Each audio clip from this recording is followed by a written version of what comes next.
All right, folks, what's up? Welcome to Foreign and Domestic. Sorry, I am late.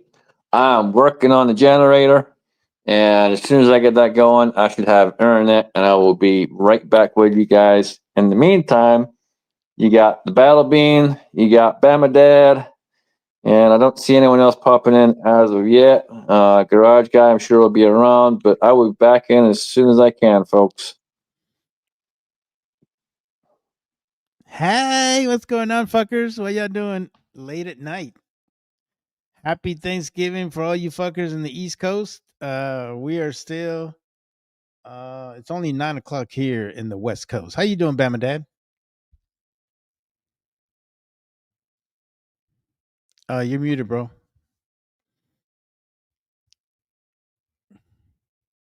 Muted. There we There you go. go. Holy shit! There you go.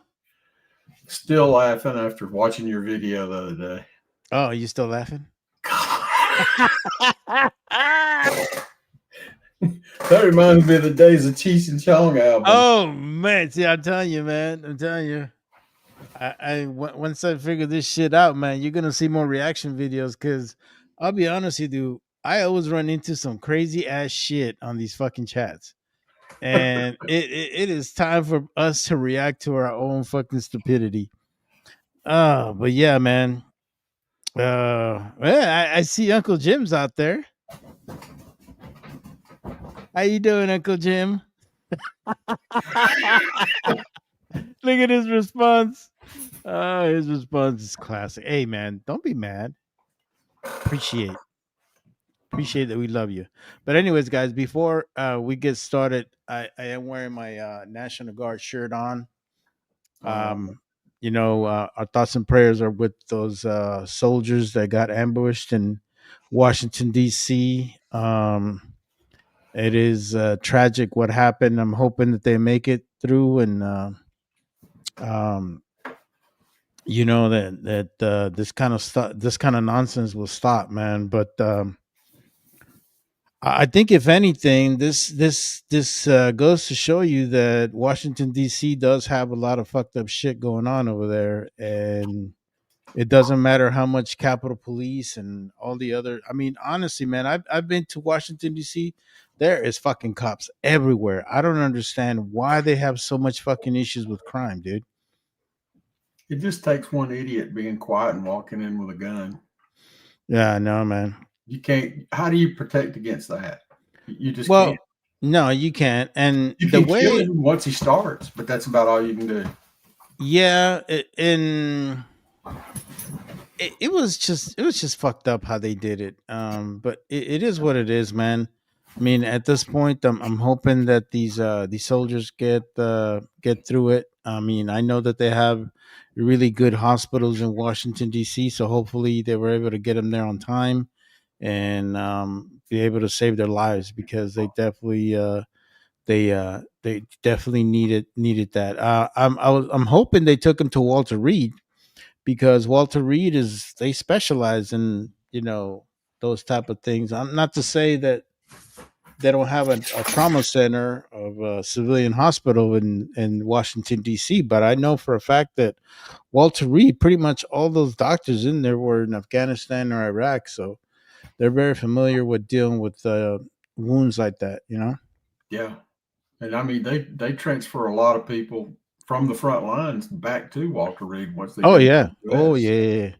There's quite a bit. I had a good friend of mine that actually went through Walter Reed and recovered from there. Actually, do you are you much of a football fan? No. Well, there's this quarterback that he his name is Alex Smith. He got a really bad fracture on his ankle, and they couldn't figure it out. And it got to the point that it got super infected, and they thought that he was going to lose his leg. And the only hospital that was able to save his leg was Walter Reed. Don't ask me how, but the army came through for them motherfuckers. And to this day, now he's able to walk, and his leg is pretty much healed. But I mean, it just goes to show you the kind of care that they do get at Walter Reed. So I knew a lot of my friends that went to I mean, the first stop you usually get hurt is you go to Germany. I mean, you go to the cash in Afghanistan or Iraq, but then after that, I mean, they have a bird that's usually on standby, taking people to Germany, and that's how we're able to save a lot of lives, man. Kind of crazy. Yeah, they go straight to, was it Ramenstein? No, I think it was not Rhymestein anymore. I think it's near Rhymestein. I forgot the name of it. It starts with a T. I forgot the name of it, but yeah, really good hospitals over there, man. And that most of the time they do enough to get them on a plane on a C-17, and they take them out there. So yeah, it's really cool, man. It's really cool.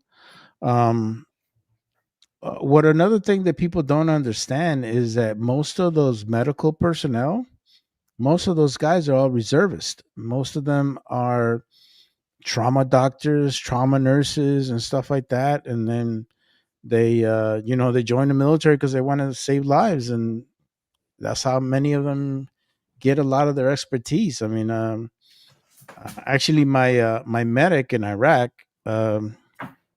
he went through that same program, and like 2 years later, he got accepted to a physician assistant's course, and he finished up. Now he's a physician assistant. So doing really good for himself, and I'm happy for him because he definitely deserved it, because he saved a lot of lives in Iraq too, man. So it's really cool to see that. But how you doing, man? How's everything going with you, Bama?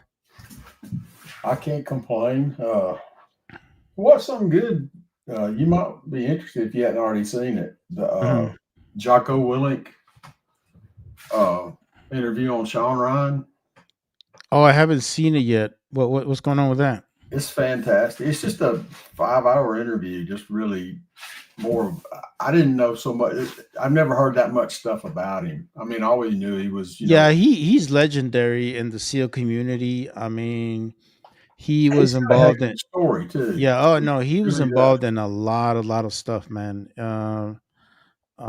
He's just a very down to earth person. I mean, he's very approachable. He's just feels like he's one of the guys.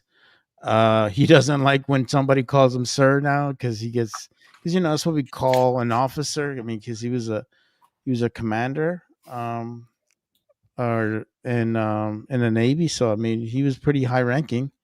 And no, he's an amazing individual. What I don't like right now, what's going on in the special forces community, is this bullshit that they got going on. I don't know if you heard about this. Yeah, infighting, and one of them is suing the other for $25 million fucking dollars, because one is saying that they shot Osama bin Laden, the other one's saying they did, and I'm like, what the fuck do you get out of that, man? Like, who gives a shit?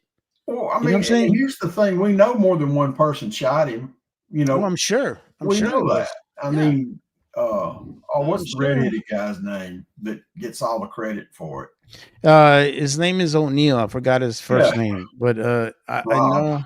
Yeah, he is. Because he's the one that really talked about it. And he said from the very beginning, he said it wasn't just me that shot him. He said, "No, I shot him in the face." So I don't get it. I mean, at this point, who gives a shit? You motherfuckers killed him. You identified his body. That's the important thing.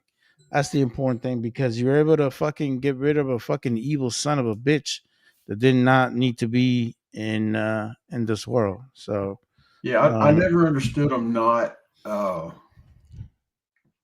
bringing the body. Why they dumped the body in the ocean? Because they didn't want him to be martyred. Right. Which makes sense. But they should have hung him in effigy for a few days. I think if anything, and I know that, because they shot him, I think they did shoot him in the head or something like that. it was very graphic, you know, and they didn't want to show. It, Yeah, well, it- Rob y- O'Neill, yeah, he said I shot him right in the face. yeah, you know, it's I mean, you know, when you It's when you've not a been pretty through. sight. No, it's not, dude. The worst shit that I've ever saw is what a 240 machine gun can do to a head. So I could tell you. I'm not gonna go too graphic because I don't want to gross No, people no, out. it's a, But I uh, understand it. I don't. I'm not one that gravitates towards yeah, war anyway. I yeah, don't need to see it. I mean, yeah, and believe me, I seen some gruesome shit, bro. I mean, I seen some stuff that will make people puke. And and yeah, it's something that's gonna live with me for the rest of my life. But it is what it is. Uh, I don't lose my stomach over any of it. But the thing that got the worst thing I ever saw was that what was his name, David or Daniel Berg, that beheading. oh, that's nothing, bro. That was pretty gruesome. That was it's not like No, it's not like they took a executioner's axe and whacked his head off. no, Took they a got him with dull a knife and yeah, sawed at it. yeah. Well, And I've it seen went on. beheadings where they didn't get it at first blow, so they're whacking at it shit more and once. Yeah, I seen that too. It's like That was tough. I mean, and I got it. I mean, I didn't like it. I was a network administrator, and uh, unfortunately, we had some unsavory characters in those days that were downloading things from the internet they shouldn't have been, and mm, I had to filter through all of it oh and yeah. inflict, the company rules on the people, and the minute I clicked on that thing, I'll never forget. See that kind of stuff. It never leaves your brain. Oh no, it doesn't. But it's even worse when you see it live. I don't want to see it. Yeah, you see Uh, that shit live. You hear everything that you can ever think of, man. I saw enough Um, live stuff working with the volunteer police department. I don't. yeah, and you know that's another thing that people don't stop and think about. The amount of stuff that first responders see.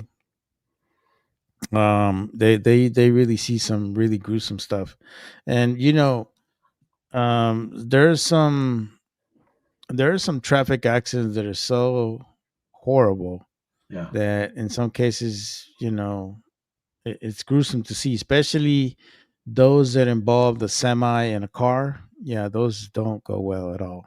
no. You know, and it's unfortunate to have to deal with that kind of stuff. So I wanted to ask you something. Do you recall the whole thing that happened with George Wallace back in the day when he didn't want to let those two black kids join the University of Alabama? Do you recall that? Yeah, I was 1 years old. Oh, you were 1 years old. Okay. I'm sorry, man. I just thought I asked shit. I don't know. Yeah, I'm not quite to that age yet. But Okay. the thing that people don't understand is the ramifications for that lasted for years. Right. Is it true that the president actually called the National Guard on him? The president didn't, but what ended up happening was the mayor of Birmingham called the governor of Alabama, Well, I not the thought George governor, Wallace the was attorney the general of governor. Alabama, and asked for the Oh, National Guard to be called out. so it And it wasn't the caused president that the called it. riots.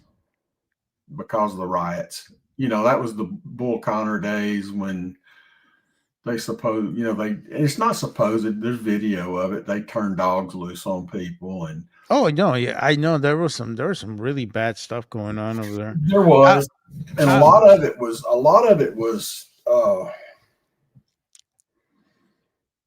from this standpoint. I'll just tell you this. mhm.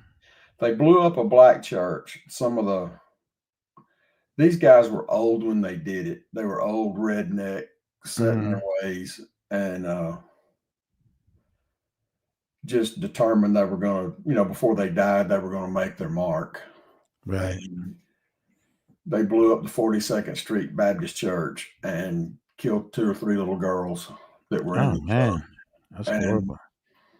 That was probably one of the most horrible things that happened during the whole thing. But after that whole thing, the reason it all got started is there were a lot of Black Panther riots going on in Birmingham. It had been for about 15 years prior to that. I get it. My dad was actually the commander of his National Guard unit.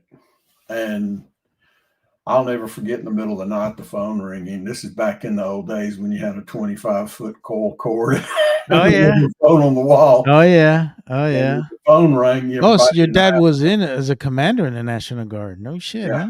Well, Dad retired from the military as a full bird colonel. Oh, nice. And he right after this, he switched from the National Guard to the Army Reserve. Because of that whole incident. Yeah, and that's the first time I ever heard the term nasty guard. Oh, yeah. No, dude. Well, the National Guard had a lot of bad habits, and it took a long time for that stuff to get fixed because well, they essentially became pawns for the state.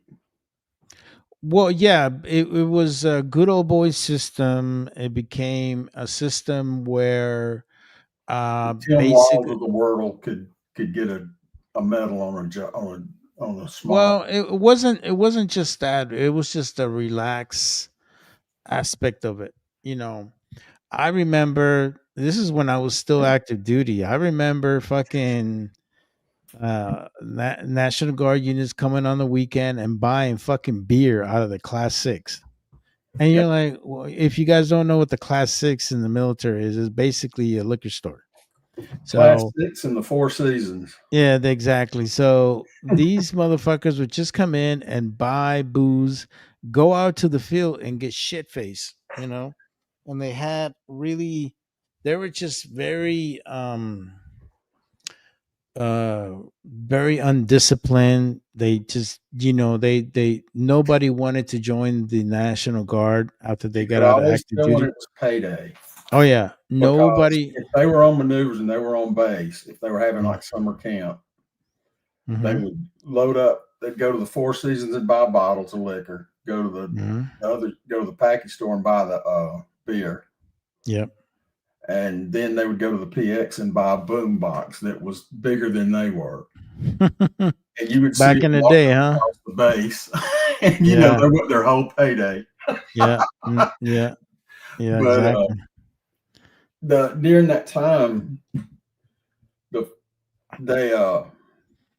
wasn't too long back that there was I forgot, it was a major milestone in the civil rights movement, and MSNBC contacted a Black pastor, a friend of mine here in town. Mm-hmm. They wanted him to take them around to see everything, and they had in their mind they were going to blow up this big racist thing again, right, and cause a lot of problems. And he took them around town, and they kept asking. I said, "Well, where's take us where all the action's at?" And he goes, "Well, what action are you looking for?" He said, "Well, we know there's all kinds of civil unrest." He goes, "There's no civil unrest here." So it was they picked him up in a limousine and carried him all around the city, got him to go to all these places they wanted to go around the city of Birmingham. That afternoon, they let him off at the church, and they called him later that night and they said, "We're not going to go through with the piece for the news." And he said, "Why not?" He said, we spent all day going everywhere you wanted to go. Don't you want to do anything?" They said, "Well, there's just nothing. There's no story." And he, Oh yeah, they won. They won massive chaos and stuff. that's all they. That's the only reason they Yeah, came to Birmingham. They yeah. wanted to see if So there was let all this racial tension in Birmingham. so let me ask you this, because you pretty much lived in Alabama most of your life, correct? Or Yeah. all your life. Well, all over. Have you Military? I've been everywhere. seen a major change in race relations in Alabama? Yeah, we had everything has been fairly peaceful up until I guess about 5 or 6 years ago. There Mm-hmm. was a shooting at one of the big malls, Uh-huh. and In Birmingham? yeah, I mean they went into the Galleria Mall, and there was a shooting inside the mall, and the kid that did the shooting got taken out. Mm-hmm. And of course, immediately after that, it becomes a racial issue. And it had nothing to do with race. He was in the mall shooting a gun. They were starting a little, and it wasn't a race thing. It was black on black crime. Okay. It's two rival groups and the gangs in the Galleria Mall shooting at each other. And this one kid got killed, and they tried to make a racial issue out of it. But he Mhm. turned and pulled a gun on a cop. Oh shit. And that at that point in time, you don't have a color, you've got a gun in your hand. It doesn't matter what Right. your It don't skin matter. is. Right. And So they try to make it racial because of that? oh, so bad. Our pastor of our church had over 300 death threats What does that got to do with him? because believe it or not, he liked a comment that Charlie Kirk made about it on social media. So they tore into our pastor because of it. So Threatened to come into the church and shoot the church up. so what comment did he made about Charlie Kirk? Charlie Kirk just said, basically Kirk was always pretty level-headed, and his statements basically were, hey, we've got to quit looking at skin color. Crime, there's a difference in racism and crime. Mm-hmm. And he said it's not the color of the skin, but it's the character of the human being. And Right. and our pastor liked what he said. And basically Mhm. all Charlie Kirk was saying was, it's time to start learning to get along. Right.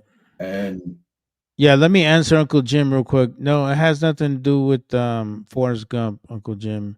Actually, I watched a documentary about George Wallace, and that's the reason I'm kind of asking those questions. It has nothing to do. I mean, I can see where you're going with it, but no, it has nothing to do with Forrest Gump. It's more of a George Wallace thing because George Wallace, he was a very how can I put it, controversial at the least. controversial, but at the same Against time, the the woman. guy, but at the same time, the boy was charming, man. Like he would be able to kind of talk to people in a way that, If he know, hadn't got shot, he may have ended up being president. that yeah, he kind of reminds me of fucking Gavin Newsom. Newsom is the worst fucking no, he is the worst fucking governor for the state. But he gets on a fucking mic and he tries to charm people, and some people buy it. Some people are like, oh yeah, this is the shit. He is the He's a greatest ever. grifter. He is the biggest piece of shit ever, man. He has turned this state into one of the best fucking states into probably one of the worst. It's not easy if you want to create a small business in California. Forget about that shit. You're taxing your ass to a point. Yeah. It's the way it's gotten in this state is, well, it's this way all across the country. If you've ever make the statement, I've got black friends, that's they're ready to, that's fighting words. Yeah. It's Well, like, to that's be the first honest thing with comes out of a you, white person's mouth. And I'm I, like, I'll be straight with you. I did had an incident in Alabama. I was actually driving from Fort Hood, Texas, and I was actually driving to Miami, Florida. And as you know, through the 10, you got to go through Alabama. and I don't remember exactly the name of this fucking town. But I swear to God, I feel like the Mexican Rambo because this motherfucker stops me and asks me like, we don't like your kind around here, and I'm like, shit, I'm just passing through, officer, and I just told him, look, I just need to get some gas and I'll be on my way. This motherfucker followed me to the gas station, Escorted you out of town. watched me pump, fill up the fucking tank, and you're escorting me out of his fucking bullshit county. I swear to God, I was like, this is like some Mississippi burning shit going on here, man. Like, what the fuck? No, hey, and you know what? Let me tell you the truth. It doesn't matter what color you are. Mm-hmm. I had a white cop pull up. It's illegal to go across the railroad tracks once the arms start to come down. Well, yeah, that's everywhere though. Well, this cop pulls up and he stops 100 yards from the red light and blocks me on the track. I'm halfway on the track. What the fuck? And I honk my horn to get him to move. There's honestly 5, 6, maybe 10 car lengths between him and the intersection. He could have pulled up and let me move off the tracks. Wow. He stopped his car right there. So I went around him. I wasn't going to get hit by a train. I don't blame you. Shit. I went around him and he pulled me over and wrote me a ticket. Wow. Did you fight this shit? I screamed and hollered. I told him, I said, remember your camera's on. And he starts cussing me and everything else. And I said, now, when you go back and I'm going to sign your ticket, I want you to take it right over to Scott Hughes and tell him that you wrote me this ticket. And I will. Who's Scott Hughes? He's the district court judge. Oh, you know him? One of my best friends. Oh, okay. Well, damn. And I got a call before I even got home, and he goes, I tore the ticket up. Well, good for you, buddy. Shit, that's good. This kind of stuff, sometimes it's not a black and white issue or a racial issue. Sometimes it's just bad cops. And I don't pick on cops. And there are some that giving them a badge and a gun is like giving a mall cop that kind of authority. And we have that fucking type of mentality here in our county. If you ever go to Hulu, go ahead and type in Killing County or some shit like that. They talk about Kern County. This is where I live. The cops here are out of fucking control, dude. Like they have the highest fucking shootings of cops against fucking people. They don't give a fuck. and I tell people, like, when they come from LA, I'm like, hey man, you get stopped over by a cop, you fucking pull over, you say yes sir, no sir, yes ma'am, no ma'am, and don't give them any shit, because they'll fuck you up. And they are notorious. I usually don't ever argue with a cop, but that day it got my temper. Yeah, but I mean, in most cases, I know you and I got my tempers. Honestly, it scared me. I thought I was going to get trapped on the tracks. No, I don't blame you. I gotta tell you. Hey, Scotsman, you're back. Yeah, I finally got the generator going. Sorry about that, folks. No worries, man. No worries, man. That stuff happens. I didn't know you were still using a generator to fucking charge stuff up over there. Yeah, man. We lose power out here like crazy sometimes, and we've had high winds all day. I kind of had a funny feeling when I got home I probably wouldn't have power. And sure enough, I was passing the gas station up the road. Gas station had lights on, but the red light for the stop sign wasn't flashing. And usually if that's not flashing, I ain't got power. Oh, shit. That's crazy. And as soon as I pulled in the driveway, it was pitch black. I heard a generator going across the way and the neighbor, and I'm like, son of a bitch. So, are you guys getting like a storm or something? High winds? Just high winds. We got high winds, and we got a lot of snow potentially coming. Oh, yeah. Okay. Yeah, we usually got high winds too when we got a big storm that's coming. Man, we had them the other night. Day before yesterday, I vacuumed the whole yard, cleaned it up real good. Now, the winds were so bad it woke me up. And I woke up that night and looked out, and every leaf in my two sorry neighbors' yards that didn't clean their yards up, all their leaves were blown in my yard now. Yeah, it was pushing the truck pretty good as I was coming home, so I knew the winds were getting up there.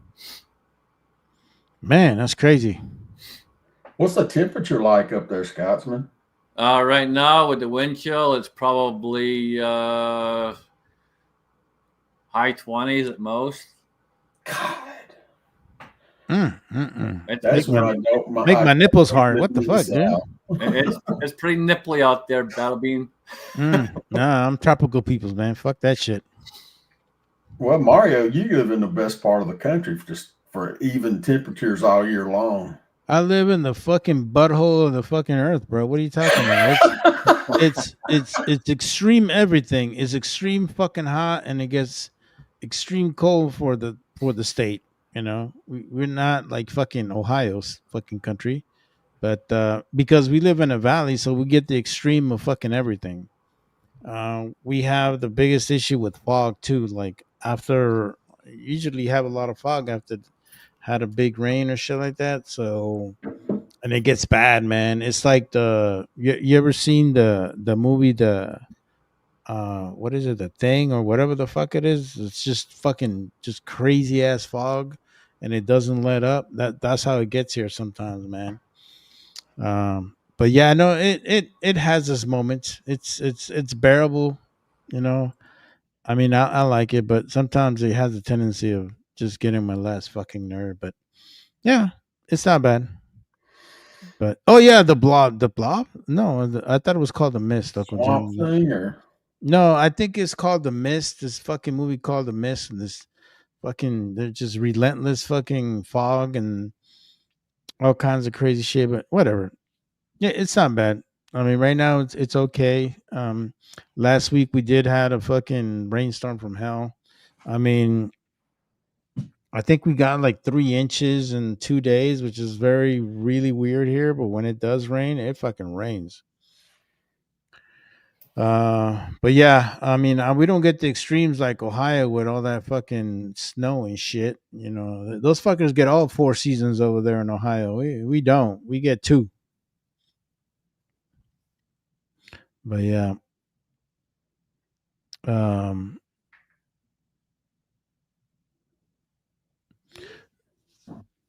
yeah, man. Hey, man. So, I heard that fucking Uncle Jim video was a fucking hit with everybody. Everybody's commenting about that shit.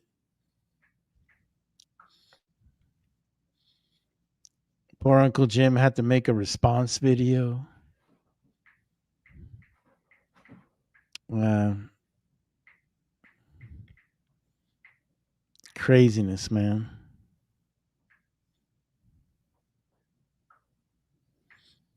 Damn, Thor, you got some crazy ass fucking wind going on there too in Washington State.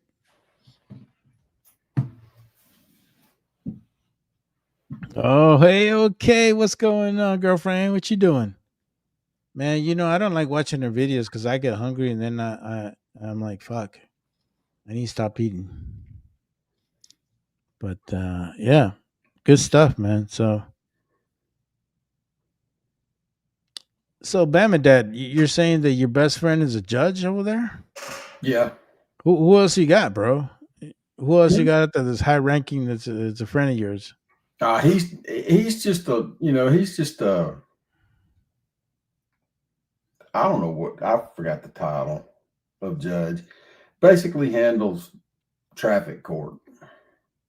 Oh, okay. He's low man on the totem pole. That's good. That's still there, man. You know what I'm saying? Yeah.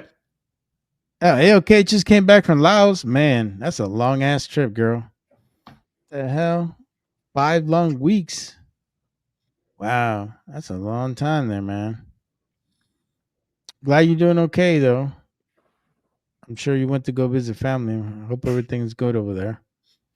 But yeah, no, that's cool, man. It's good to at least know some people. I mean, I'm good friends with the fucking district attorney in my county, so uh, it's kind of funny. I don't ever see her all the time, but then somebody always mentions her. It's like, oh yeah, Mario, yeah, I know him. Like, Oh, I hate to say it, but I heard the funniest lawyer joke I think I've ever heard in my life. If you took a bunch of lawyers and you buried them up to their head, and then you ran over them with the riding lawnmower, what would you have? A lawsuit? I don't know. A starting point. Oh, dude. What the fuck? This motherfucker. Of course, you know what lawyers say. Everybody has a lawyer's joke till they need one. Oh, yeah. Yeah, unfortunately, we all need one. Yeah. It's that's what our society's become. And I don't like it, man, because to be honest with you, nowadays everybody wants to jump the gun and do a lawsuit. I don't understand why well, in some cases some of this stuff can be handled outside of the court system. Because you think about it, you're adding all those fucking costs just to go into the court and all the other bullshit. You got to pay a percentage to the fucking lawyer. I mean, it adds up really quick. Oh yeah. I think, I don't know if it's nationwide or what, but I think in Alabama they're allowed to take up to 40%. 40%? Yeah. Wow. Fuck. That's some crazy ass shit, dude. Fuck that. Don't let me. I can imagine. That includes everything. They can't. Fuck. Not just 40% of the what you get, but every bill that they would have, any court fees or anything like that they try to tag on, it can't come to over 40%. Dude, that's a lot of fucking money, bro. It's a ripoff. It's a ripoff. Fuck that. I would just represent myself. Fuck that shit. Save me the money. Yeah, that's an instant loss. Jesus. Sorry, I was on the phone there for a second. The landlord called me to let me know there was a tree down, knocked down a bunch of lines. That's why I got no power. Oh. They're out there working on it now, I guess.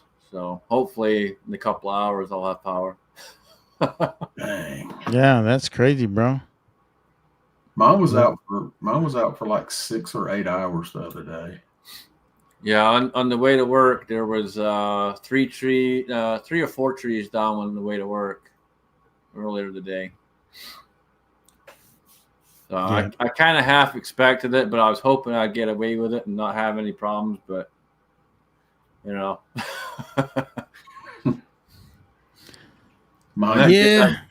generator's not been started in probably 5 or 6 months was the last time I lost power, so I haven't had to use it for a while. I didn't want to fire up right away. I want one. I've just never buckled down and bought one. Oh, dude, you should buy one, man. Even I'll be honest with you, I have one of those Harbor Freight specials, the Predator. That's a fucking great generator. Yeah, that's what mine is. It's a Predator 4500, I think. Yeah, because you know what? Those things have the Honda clone engines on them. Those things start up right away. I haven't had any issues. I think I started mine like I think a month ago. I had not started that thing like in 4 fucking years. I drained all the old gas out of it and put new gas in it because I don't want that shit just going to shit. Yeah. Good gas these days. It did not want to go. It took a lot of pulls to get that fucker to fire up, man. But she's running now. It gets really cold out here, though. It's not we don't stay warm like you do out there, so it's that cold really affects it. Yeah, I can imagine. Fuck, I don't think I can deal with that shit, especially when it's windy like that. Fuck that, dude. That makes it even worse. Yeah, usually the only things I try to fire up when I lose power is the fridge. Obviously, I want to keep my food going. And then I make sure my safe's good to go because I don't want anything happening in the safe. And then a way to put some heat going. I got a small heater for the room. That's really all I care about. I really don't care about anything else. Yeah, no, that's good, man. Yeah, I mean, like I tell you, I've had that generator for years, bro. It runs like a charm. I never had no issues Yeah, with it. I've been in this house now. I think 4 years, maybe almost five, and I've had it pretty much since I moved here. And it's been fine. This is the first time I've had any kind of problem trying to fire it up. Yeah, I think maybe your fuel cutoff switch. Did you have it on or off? No, when it first got out there, I don't remember. Yeah, because if it's not cut off when you're not using it, all that fuel gets in that little fucking carburetor, and that's why it's sometimes a bitch to start. Yeah, So just make sure you cut that fuel the cut it fuel off. line. Yeah, I'll, Yeah, I'll make sure next time. I don't remember what it was. I've been yeah. standing outside for 30 minutes, almost an hour, freezing my ass off trying to get the fucker to fire up. Shit, that's Drain gotta that fuel, suck. drain that fuel out and Yeah, run yeah. it I out. yeah. I think after this you should be fine. But like I tell you, Yeah, no, I, it's running fine now. There was a little bit of smoke when it fired up. It was probably loaded up, like you said. I probably didn't close it, mm, didn't think about it.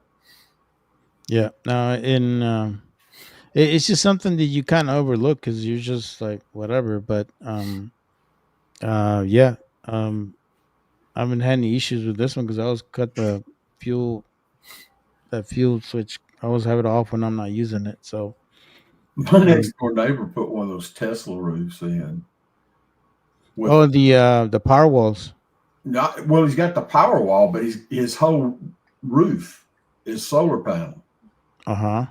front and back. I mean, the whole roof. He gets the east and the west. The sunrise and sunset sun. Yeah. And I thought, man, that's pretty cool because Yeah, they technically, with all the rebates and everything, it cuts the price way down on it. No. Well, the We live in rebates an are not area there with a bunch anymore, of man. trees. They used to be, but Well, we've got it too many is. trees. Yeah, but it is it you do get some cost savings on your electricity because especially for me here, where I get 300 days of sun in the summer, I mean, that central You could air be is selling power constantly back to fucking California. running. Yeah, that fucking thing is constantly running, man. And I remember before I had the solar panels, I was paying like $600 a month in August.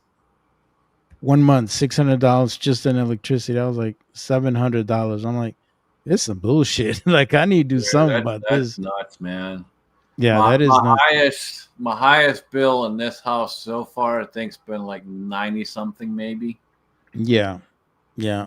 But I mean, when you had the AC constantly going, you had no other choice. I mean, and my house is pretty fucking big. It's like 2,800 fucking square feet. It ain't Yeah, small. It's a I, big I don't bitch. I don't have AC here. I just have fans. Oh, okay. Yeah, I know that you're working on that property where you're at. So Yeah, it's uh, an old house, man. There's no AC in this place. It's the AC is all the cracks in the doors and the windows and everything else.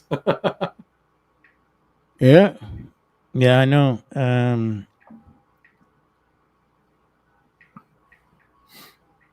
It's kind of weird too because Storzax lives in Washington State, and in most cases, most of the houses over there don't have ACs. It's just kind of weird because really it doesn't get that fucking hot.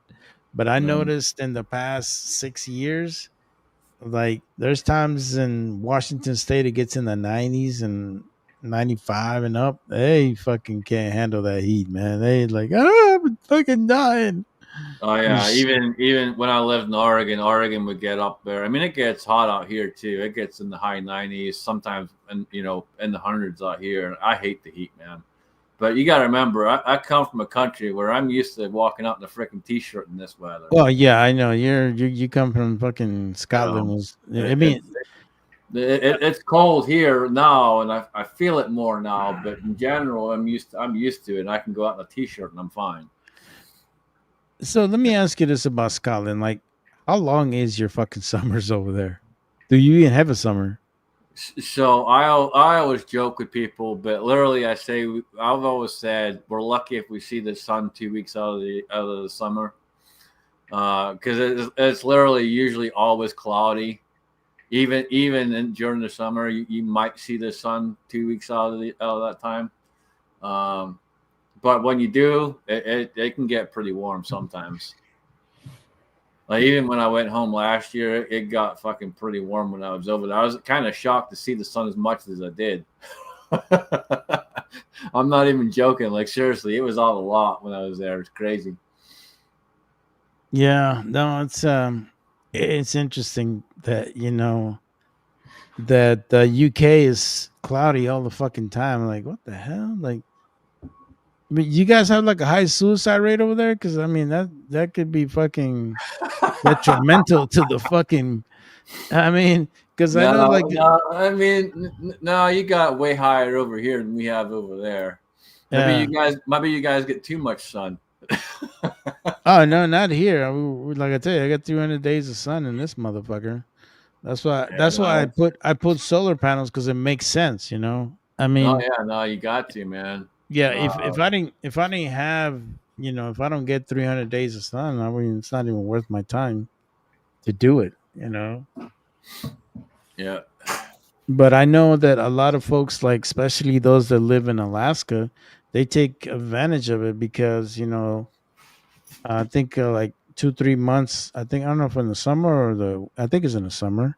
They get like continuous sun, so it's like Yeah, it's they constant can. all day. Yeah, all day, all night. Yep. Yeah, so they take advantage of that shit, and I'm like, that's great too. Yeah, I think it's 3 or 4 months out of the year. Yeah, can you imagine doing 3 or 4 months and all you see is fucking sun? Like, what the fuck? Yeah. It'll mess with you, man. I'm sure it would. It's like when I went home last year, it was crazy. My sleep really wasn't even affected. The time change didn't really mess with me at all. Yeah. How much of a difference is there? So there's 5 hours. Oh, that's not bad. Yeah, but like they're a day ahead technically. Oh yeah. So you're switching, from one to the other, but yeah. That is true, man. It wasn't bad though. But I've never really been affected by that. Like even when I first moved out to the States, I never really got bothered by the time change or anything whatsoever, or jet lag or anything like that. I've never experienced jet lag. Shit, that's lucky, bro. Shit, being fucking 19 hours in a goddamn plane, going all the way from fucking California all the way to fucking Iraq or Kuwait. I was like, fuck that. That's a long ass flight, man. Yeah. I remember it took us like a day and a half to get fucking acclimated.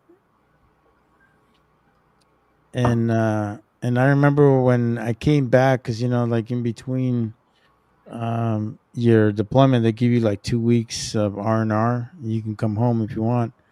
I remember the first 2 days, I was like fucking wide awake. It was 2 a.m. over here. Like, you're not sleepy? I'm like, no, it's fucking like 7 o'clock over there in fucking Iraq. I'm used to that shit, Yeah, it fucked me all up. It was funny. Like when I got home, it was, my brother's like me. We don't sleep much, man. He's up bright and early, and he kind of thought I'd be sleeping in, and I was up at like 4:30, 5 o'clock in the morning with him, just walking downstairs, trying not to wake other people. Yeah, no, that's true, man. But I've gotten to the point now that I had to take sleep meds because I wasn't getting much sleep. I was getting like 4 hours all the time, and maybe it's because I was used to in the military. I mean, in the military, you fucking don't sleep much at all, and if you get fucking 4 hours of sleep, man, that was like really good. Right. It was fucking excellent. So, and trying to get my body just get used to like, sleeping more, because I started getting to the point that it started affecting my health. And my doctor's like, look, you need to fucking sleep more. Like, if you don't sleep, now that you gotten older, you gotta learn to function and shit. And I'm like, fuck, all right.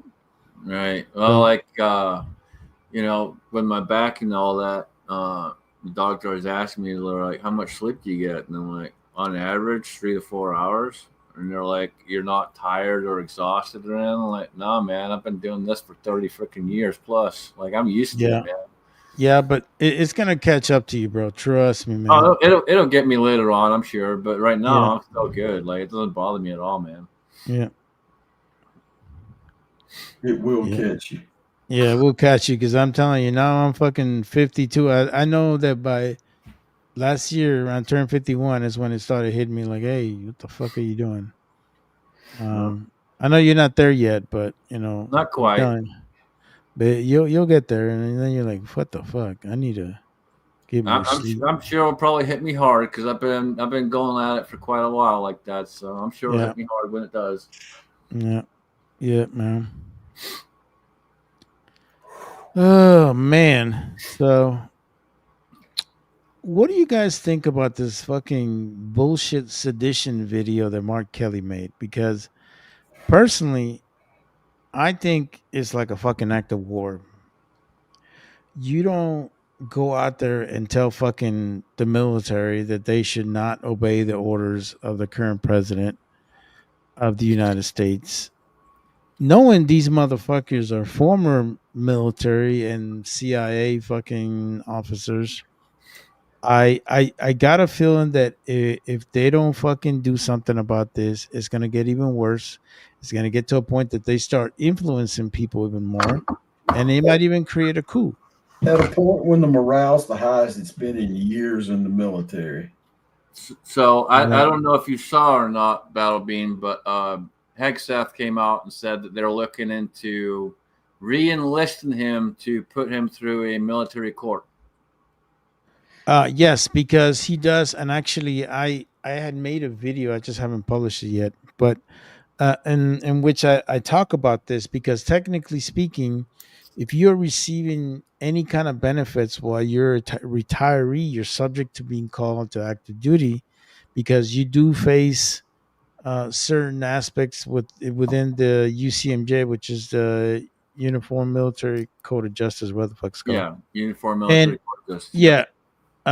And it pertains to Article 94, which talks about treason and sedition.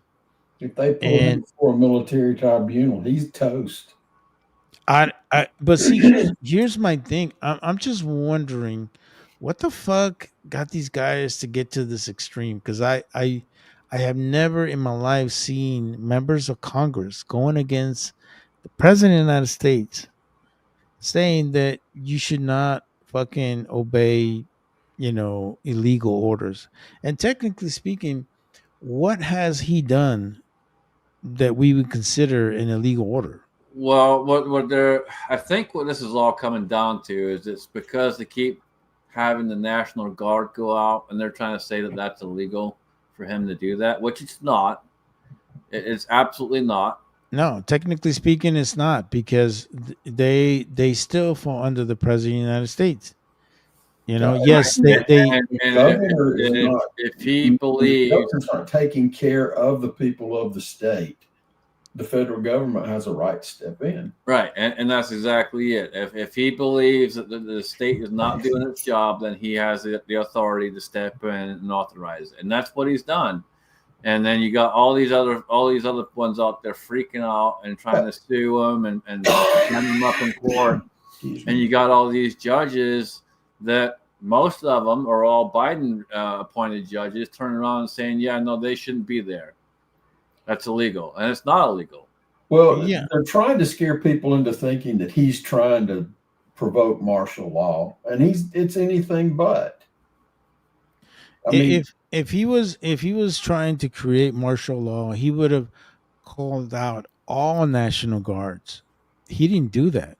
And active military. Yeah. He calls specific. He's going to the cities and the states that are the worst ones for illegal drugs, for trafficking, for gang violence, all of that stuff. That's where he's going at. Well, somebody's got to step in. Look at what's happening in Minnesota. Oh, dude, Minnesota is a fucking cesspool of hate, bro. Well, they found what is The it now? How many $billion have they taken from the welfare? From federal tax dollars that are well, given in aid for. don't even get me started with Michigan, because Michigan, pretty much the whole city of what is that fucking thing called? I forgot the name of the Just city. outside of Detroit, What is the name of that city? Shit.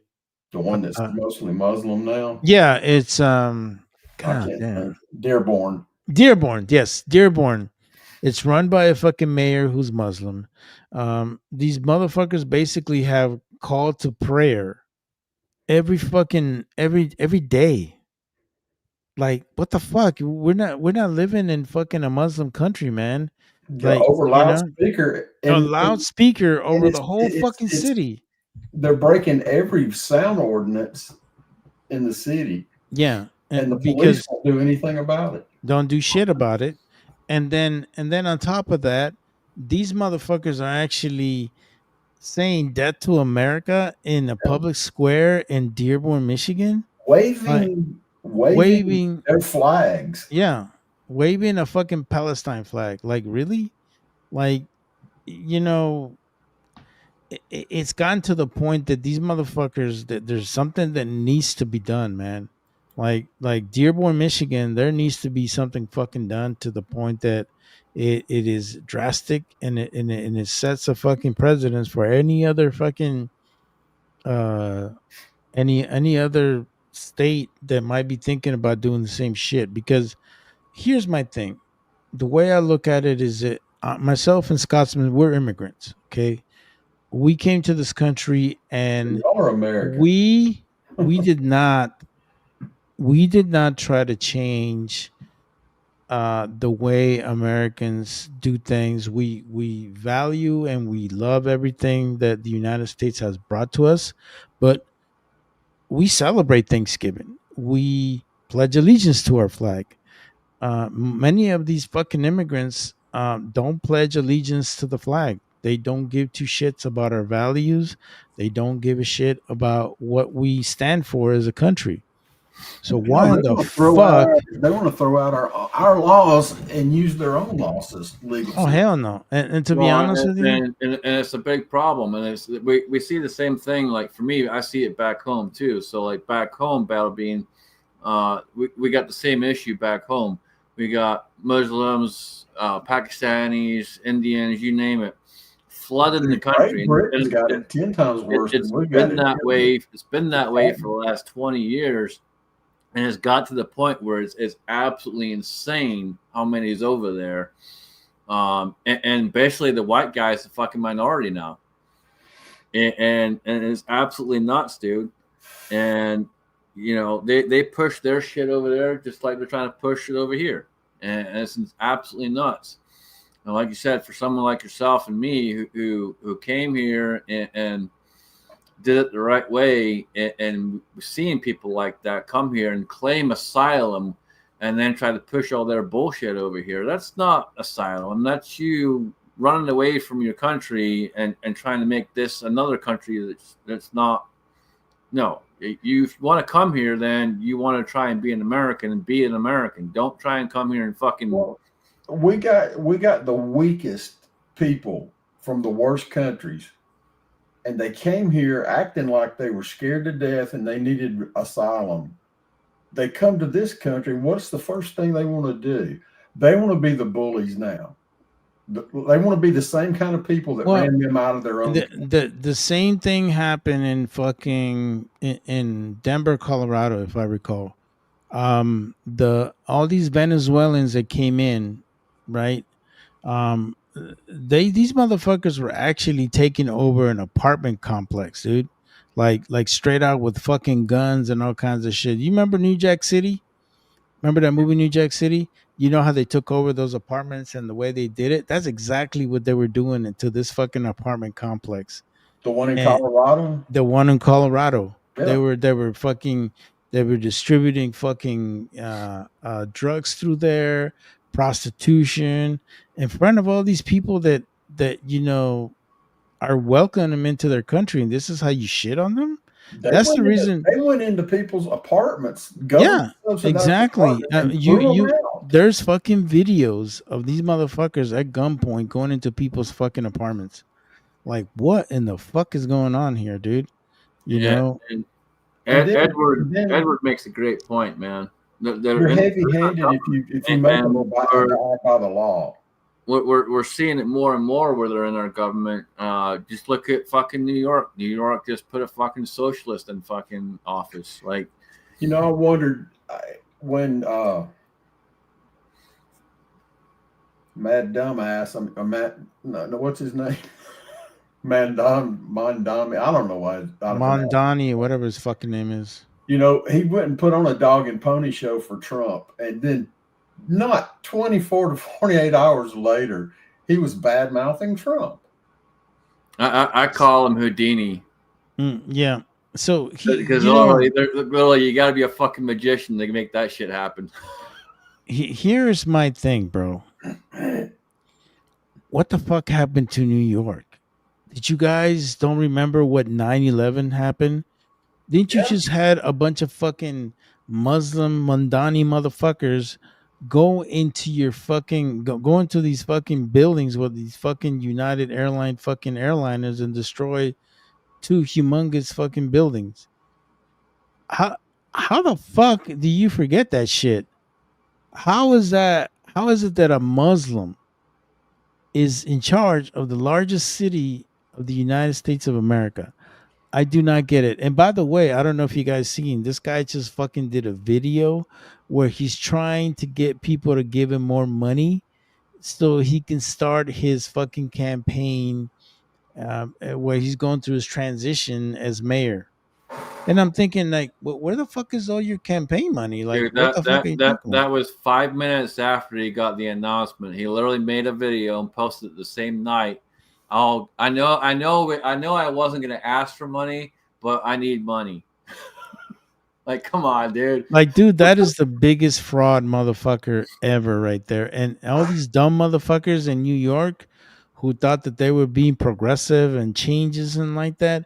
Wait till he starts throwing all his socials policies over there. I can guarantee you people in Long Island, all those other places are gonna fucking go ballistic on his asshole. This is the thing that's crazy to me. So they just passed where they're not gonna allow socialism, but somehow he's still allowed to be in office. That doesn't make any fucking sense. Literally, that Congress and all that just passed that the day after he got the announcement that he was going to be in, and somehow or other they're still going to allow it, even though they're saying no to socialism. Make that make sense? No, that's beyond my ability. You know, Mario was talking a minute ago about Dearborn. You know, and I knew the problems that were going on there, but then I saw a video the other day. They have painted up cars to look like police cars. And they have their own they call it the Urban Watch Squad or something like that. And they literally patrol and pull people over. Oh, so they're kind of creating their own religious police. You guys don't know about this because you probably never been to the Middle East, but I was actually in Saudi Arabia, and you got to understand that in Saudi Arabia, you have to be invited. So the reason why I was there is because I was training the Saudis because they had just bought a bunch of M1A2 tanks. And I was kind of a subject matter expert on some of the stuff that they were talking about. Usually it was mostly the fire systems and stuff like that, you know, just the ballistics and board sighting and all that kind of stuff. That was like my bread and butter when I was going through there. So to make a long story short, I went over there to train the Saudis. Dumb motherfuckers, by the way. I mean, swear to God, these guys are fucking idiots. But the shit that I saw when I was in Riyadh fucking just made me it just astonished me. This lady was walking. I mean, you got to understand, she was covered up in black, right? We were in a mall, out of all places, the fucking mall. And somehow when she was walking, a piece of her clothing where she's barely showing a little bit of foot, like a little bit of foot. This guy, he was just watching everybody, just comes out of nowhere and just starts wailing on her with her husband. Starts beating the shit out of her with a fucking nightstick. I'm like, what the fuck? And come to She was find out, showing some skin. because she was showing skin.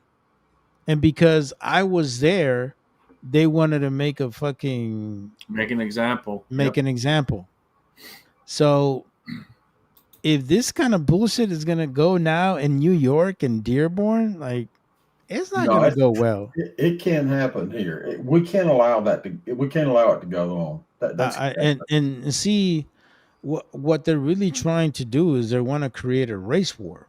That's what they want, because they want something, because technically speaking, like this whole sedition talk and this whole thing that they got these fucking Muslims now all of a sudden in charge, they want us to fucking go against each other as much as they've been wanting this fucking civil war for the longest.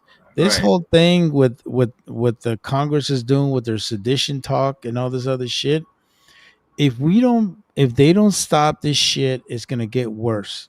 And get to a point you're gonna influence people to the point where these people are actually gonna act on it. Can you imagine if there's a fucking military coup in the United States? That would be the weirdest shit that could ever happen here. That's like some shit you see in Venezuela or where I came from in Guatemala. I But you would know what? never, The I would problem is never it's in my here. lifetime ever think that I would see some shit like that in this country. It's here though, and the problem is we've had our heads so far up our butts that we haven't seen that it slipped in on us. Well, and one of the biggest issues is you're right. So many have had their heads up their asses for the longest time, and they haven't seen the things that have been coming. And they've been coming for quite a few years now, and they're trying to get people to against themselves, just like you said, Metal Bean. And the issue that we got is we're seeing more and more on the other side going out and starting things, and they may be paid to, they may be coerced to, whether it be one of the three-letter agencies or whoever it may be pushing them to go do it, but it's done on purpose to try and get us pissed off so that we go out and start doing something. And guess what's going to happen when we go out there and start doing something? Well, that's Guess what's going to be on the news? Look Yeah, at all these well, motherfuckers out there doing this and they'll- causing trouble, blah, blah, blah, blah, blah. the law won't do anything about the criminals, but if we try to stand up and take our country back, they'll activate the military against us. Yeah, they're not. That's how backwards it's gotten right now. Can you imagine? It's going to take a 4D chess player to turn this thing around. Can you imagine if it was me making a video about sedition and telling fucking active duty guys do not follow orders and shit like that? Well, what do you think is gonna fucking happen to me? I will have a knock on the door from a fucking FBI asking me, "Hey, we need to talk to you about this video you posted."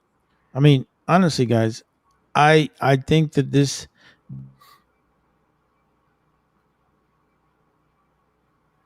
Uh-oh.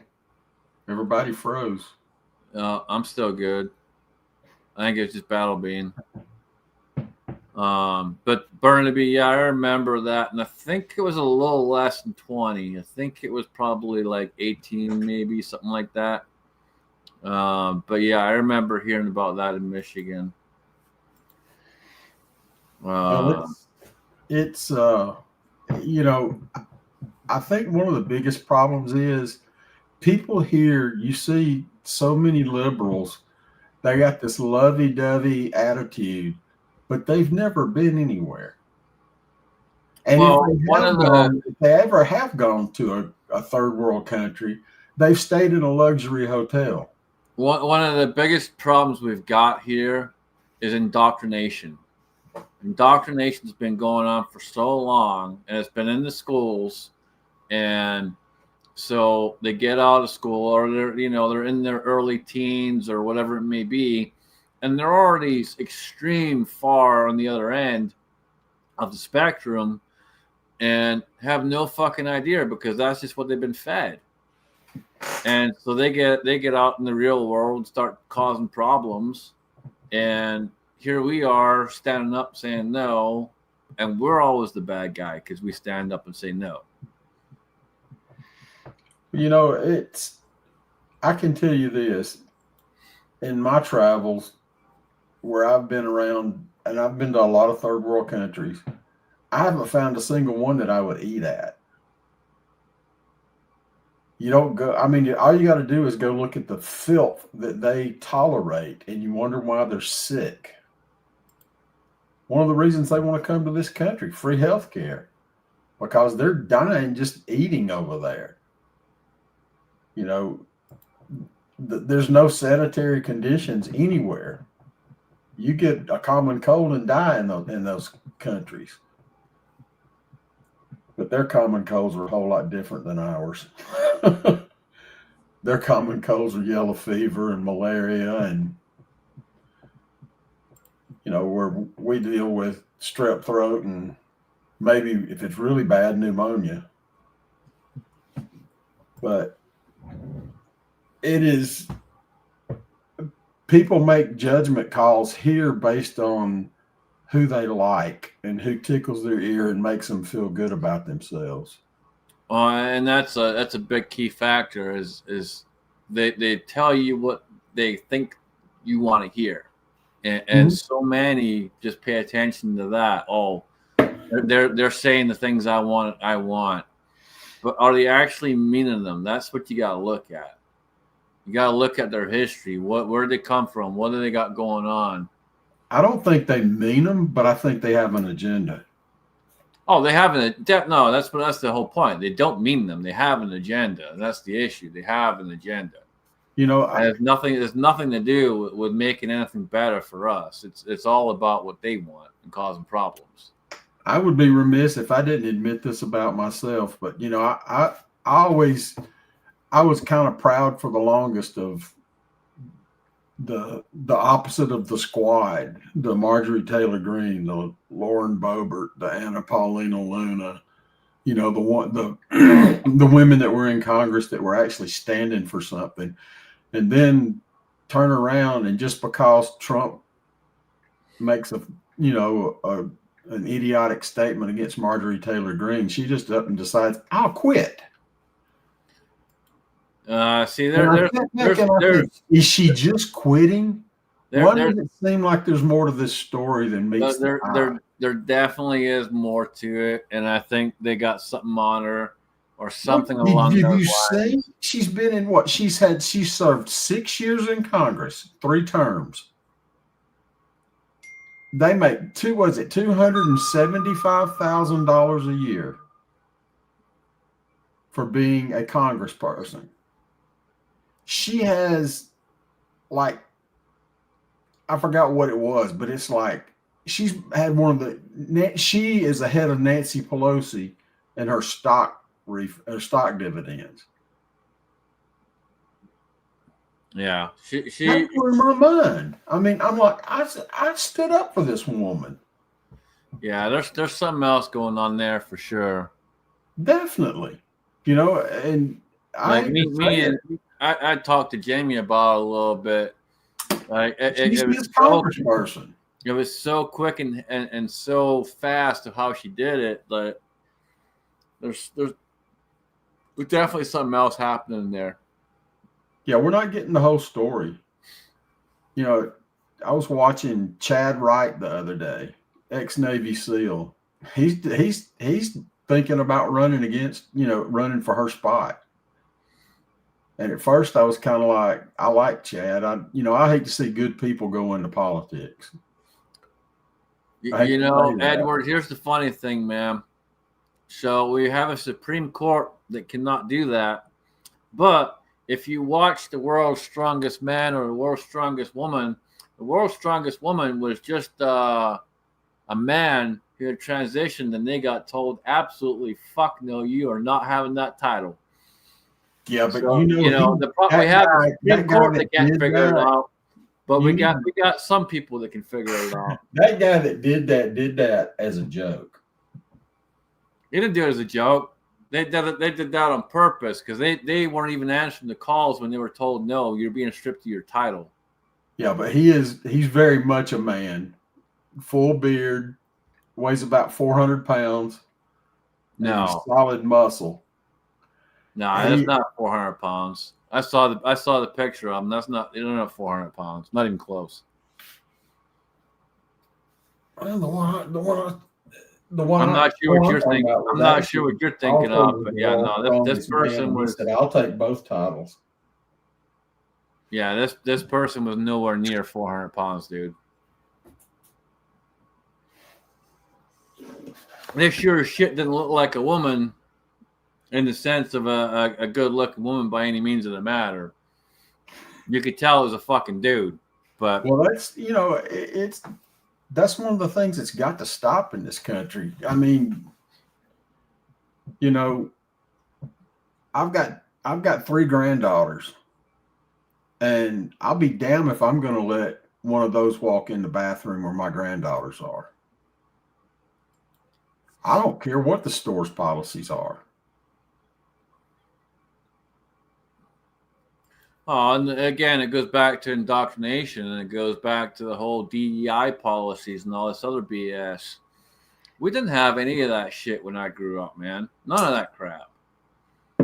They were trying to start kind of some of the BS in schools where they were kind of modifying history a little bit here and there, but we didn't have any of this DEI crap. You were who you were. You either got a fucking schlong or you don't. It's that simple, people. You got one or you fucking don't. And, you weren't allowed to do this or do that if you weren't this and you weren't that and all the rest of it. And nowadays, people are so indoctrinated and so fucking weak-minded that they can't take their head out their own ass for 5 minutes to be able to actually stand up and say no.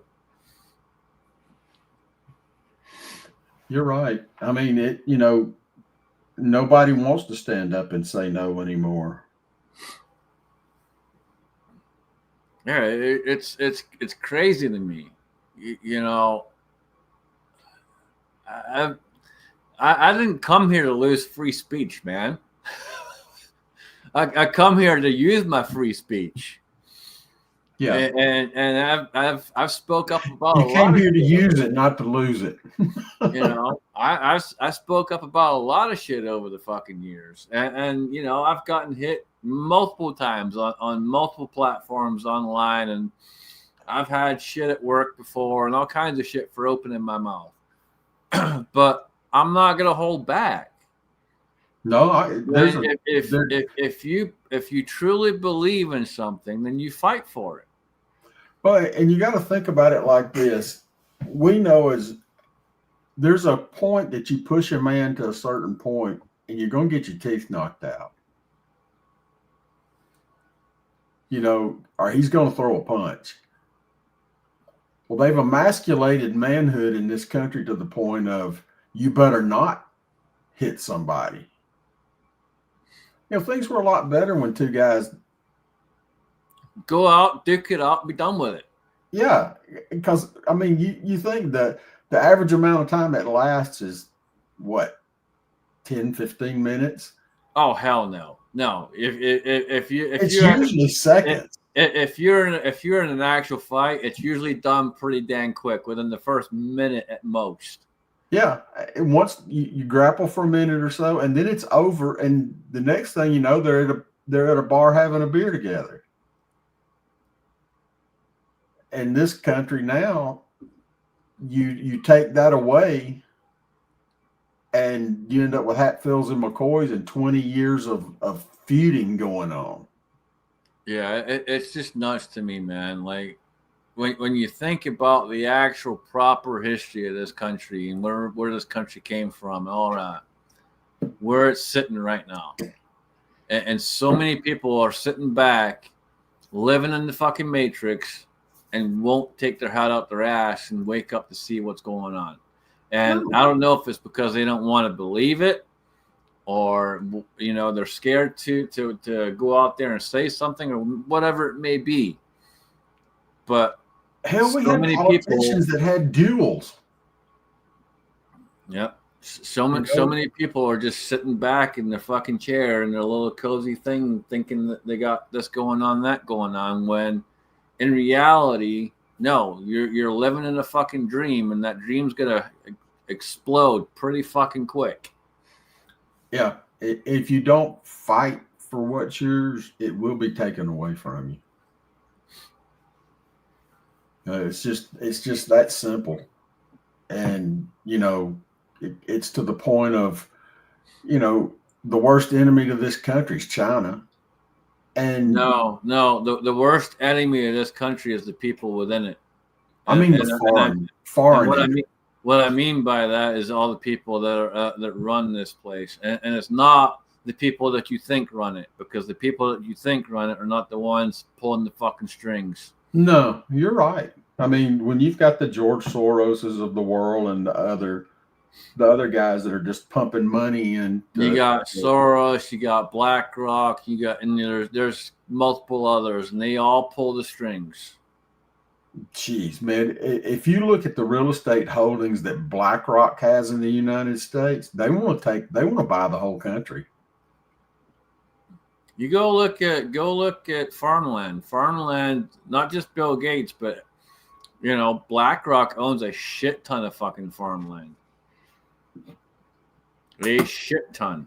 What shocked me was when we found out that China had property all around our military bases.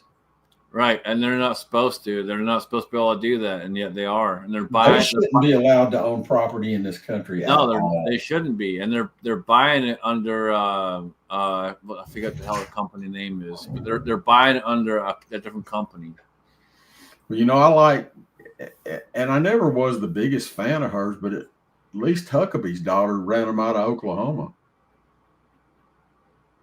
or Arkansas, excuse me. Yeah, that's kind of where we're at now, Edward. You try to defend yourself and you're getting put in jail. Yep. It's ridiculous. And Dave, it's not necessarily about money, man. It's about control more than anything, because with control comes everything else. Yeah, they're not after our money. The whole money side of things is getting it to where we're so deep in debt and we're so broke and poor that we can't get out of it. Yeah, I don't know that we could I don't think we could pay our way out of it, to be honest. I don't know if we ever could. I mean, I think what we really need to do is go after these countries that we have defended and we've done everything from, and we need to write them a bill. And if they're owed anything from the national debt, we're not going to ask them to pay anything. We're going to subtract what they have, what we owe them in the national debt. Just sorry, when we cranked those battleships up and flew those planes and sent those men over there, this is what we estimate that value cost. So this much of the debt that our country has to you is gone. Yeah, Chris, I'm right there with you, man. You got a link if you want it, man. If you want to jump in, I sent you a link. But yeah, no, I'm right there with you, man. I didn't come here to lose my freedom, man, and I'll sit here and I will fight for it every damn day. And I don't care who comes here. I will fight for it every fucking day. Oh, I took that oath not lightly. I took that oath with a hand on my heart, with conviction, because I meant every single damn word of it. Well, I wish that half of the kids that have grown up here their whole life had to pass that same test you had to take, because I don't think half of them could pass it. Well, and that's it. I mean, you walk up to someone in the street and ask them half the questions we had to answer. None of them will answer them. None of them. Yeah, I've watched some of these videos where they walk up and down like the beach and they ask questions. You know, when was the United States formed? When was the Declaration of Independence signed? I mean, you can even get They even. ask some of this, who did we fight against in World War One? Poland, France. Right. Japan. I've seen some where, you know, when did 9/11 happen? They're literally asking you in the question and the people can't answer it. It's ridiculous. Again, I bet you can't even find it in the history book. They're indoctrinating and erasing history on purpose. It's been about 20 years ago. I was trying to make some extra money, and I went and set up a network for a college, you know, an independently owned college bookstore. And one of the major publishers came in and he gave me his sheet. So I had to build him a database with all of his SKUs in and everything. And I set it up. And I asked him one day, I said, can I ask you a question? I said, I was looking at, this is a college level history book. How come these different subjects aren't even in there? He said, well, I hate to explain this to you. He said, I'm kind of embarrassed about it. And I'll name the name. I don't care. I don't mind naming the name of the company. It was Pearson Higher Education, the largest independent publisher of college textbooks. And I said, well, tell me what's going on. He says, well, the states that purchase the most books get to dictate what's covered in the books. And I said, who's that? He said, at this point in time, it's California. Next year, it'll be Texas. He said, California's already throwing a fit that they won't be able to have these college textbooks created the way they want them created. Now, these are college textbooks that are affecting college students all the way here in Alabama. Well, you could go back in history, go look at the medical industry. Where did all the textbooks come from then? They were all bought and paid for by one company, one man who said, you know what? You either do it this way or you're not going to have a license. And so everything that is in all those textbooks is done on purpose to control everything and keep you sick on purpose. To indoctrinate. To totally indoctrinate. Yep, that's what it is. It has nothing to do with education. No, they don't want you to actually learn anything. If you actually go out and learn something, God forbid. And I'll tell you what's funny is some of these professors would say, you know, you show up on your first day of class for a college course and they tell you what textbook you need to get. And it's not uncommon to have a professor of a class to come up and say, this is the text. Well, the only place you can get that text is the local bookstore. Because guess who wrote the book? That instructor. Right. And it's not a book. It's something that was put out on a copier. And they charge $50 to $100 for something that's 200 pages long that they printed out on a copying machine. Look at that ugly fucker over there. No. This right here is the second sexiest man on YouTube. God damn, look at that boy. Boy, you need sun, man. Sun is your friend, fucker. I can see your veins from here. God damn. You look like you look like you've gained a few pounds there, buddy. No shit, you fucking fat fuck. You're starting to look like me now. Is marriage getting to you? Yeah, I'm telling you, is what it is. He gets fed now and shit. I think marriage is getting to you, dude. You're looking a little flabby there. Yeah, he doesn't have to eat the fucking Hungry Man's no more. Hey, fucker, unmute your shit. I can't understand. If you're going to talk shit, at least let me hear you.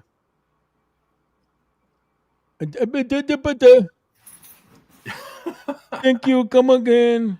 Turn your shit on, fucker. What's the universal symbol for your Mike's cut off. Just show a picture of Alone with Company. That's it. Everybody, somebody get a piece of paper and write it down on it. There you go, fucker. Hey, can you hear me? His mic's on. Yeah. Hey, check your sound settings, dude. Fucking killing me. I gotta tell you what to do. Fucking guy, man. I swear to God. All these fucking Wisconsin guys. I don't know about you, man. hold No, on. that was Mario's show the other night. Okay, so your mic is showing on, but it's not showing any actual volume to it, and I can't adjust it. Check your audio settings on your. So you got something going on. StreamYard. You got something going on with your mic. Yeah, just you see that little settings icon right there on the bottom. Just click on that, man. Click on audio and make sure that your shit is hooked up. Oh, look at that. How about that? Oh, I can hear you now, fucker. Hey. Hey! Look at that shit. I guess the education system in Wisconsin is not that bad after all. It's like my 4th time on SteamYard. I'm used to the other. That's StreamYard. SteamYard. Good to see you, fucker. I missed you. Buddy, how you been? Although I'm good, buddy. Hey, Look at you, man. You get married and you paint the fucking room and actually put a nice door in that motherfucker. Oh, no, that door's been there for a couple years now. Man, you had some beat up looking shit in the past. Oh, God, you should have seen this place. Oh, God, I remember that shit.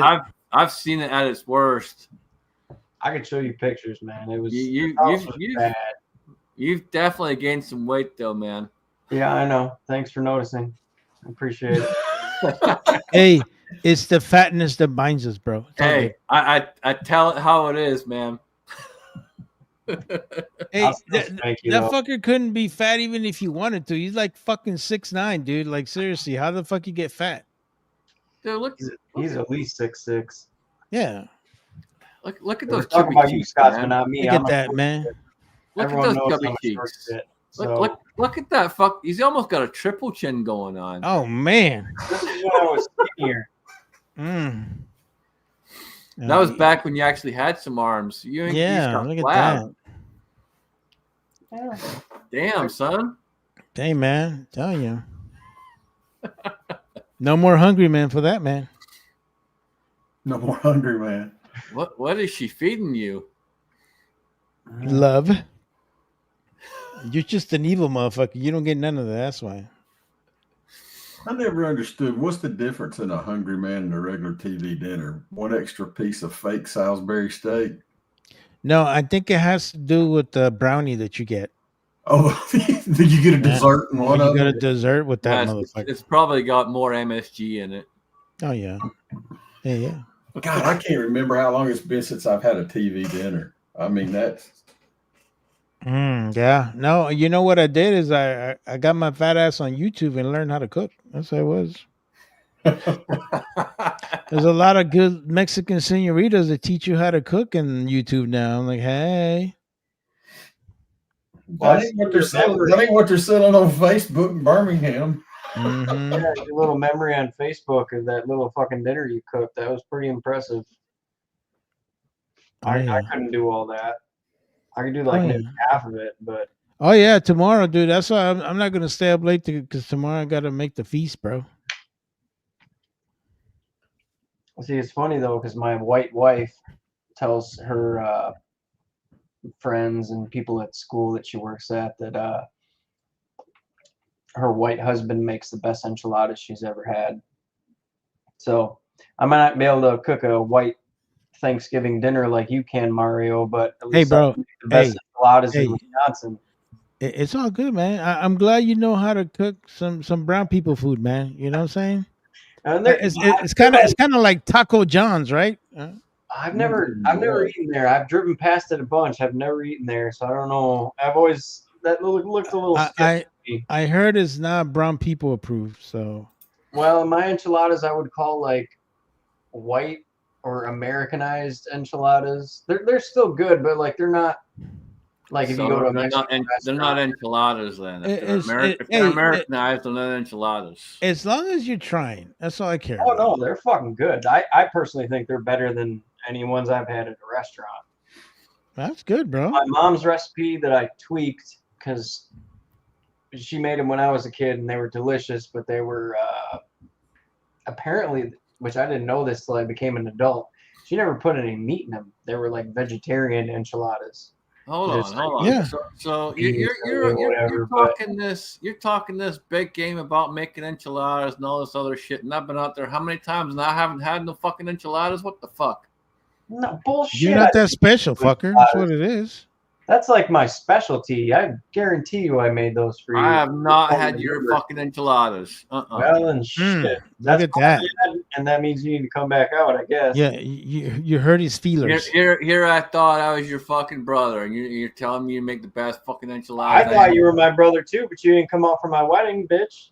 Oh, damn. Hey, at least I said congratulations. I didn't know. Hey, I didn't know. Mario did. I didn't have any vacation time left, or I would have been It's there. all good, man. Yeah, no, but I'm happy you're happy, bro. I really am. Because I think you needed a woman in your life. I was starting to worry about you.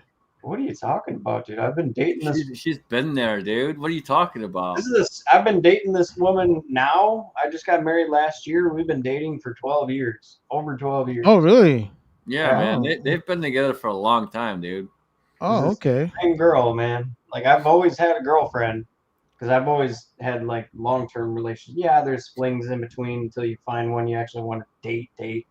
But no, I've always had a girl, man. It's just Oh, okay, man. Sorry, man. Yeah. I didn't know that part of your life, man. That's all that was. that's all good. I forget. But I'm happy you're happy. Yeah, it's all good. You still doing the contracting? Yep. How's that going for you? Honestly, this past year's been kind of shitty. Yeah. I've been sure in it business is. now for 11 something years. This past year, not so great. Oh man. But you're But still getting by, right? yeah, Well, that's good. That's good. I Hopefully things will turn up, man, because we need to. This is getting out of hand now. It's yeah, well, I've kind of been ignoring it a little bit because I'm still working on. I'm almost done fixing my house because I need to finally finish it at least to a point where I can put it on the market and sell it and move into my wife's house. Oh shit! You got a sugar mama. Go ahead now. Well, no, we're both on houses. But Hey man, see, so I don't need to sell my house. that's the advantage of marrying a white girl, man. Sometimes they got inheritance. and Oh, shit. well, it's an inheritance. She didn't buy that fucking house. Her mama did. So, Like I said, inheritance, fucker. Listen Yeah, to the key words. fucking school teacher. She don't make shit. Yeah, I know. So that's how that goes. That's good, mama. Hold on, Dave. What the fuck are you trying to say, man? You trying to say I'm a fucking what? Am I out there fucking whoring it out? What are you trying to say, man? Use a man hoe. Why do you think he's my basement buddy?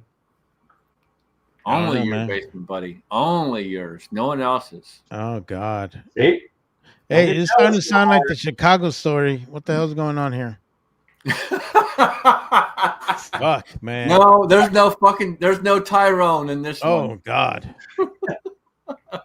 A big black man. And the way he said it too, it was like, what the fuck? Like, honestly, no, the best part was we were just bonding. We bonded so we well. bonded. No, when he said we're taking turns, I was like, oh, dude, I lost it. I fucking lost it. dude, that was Oh, it. It was all over. At that that was point. all over. All over. And then on top of that, here comes Storzax fucking talking shit. I was like, oh man, I'm telling you, man. I have not heard Kyle be so giddy about that story. Like I've never seen that dude laugh so much, man. Oh, dude, it was fucking hilarious. That was fucking hilarious, man. I mean, we was just at the right place at the right time when this happened, bro. Chris, Yes. you'd have loved it, man. You'd have been laughing your ass off too. Oh, You'd have been God. jumping in your What fire the and fuck off. is this Oh. Chicago story? Give me the cliff notes. Oh, bro, hey, you can watch the video. I just go to my watch channel. the video. Battle Beam put up a video of it. Oh, did he? Oh, yeah. Hold on. He did a little recap video. Oh, yeah. Well, then something's not right then, because I never unsubscribed to Battle Bean. So did YouTube unsubscribe me from? Probably Battle Bean? did. Them There's a assholes. good possibility. You in forever. Hold on. Yeah, the just past, put Mario 3804.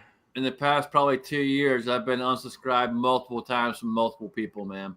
Yeah. You said 3844? 3804. 3804. Yup. Fucking A, dude. I'm unsubscribed. Man.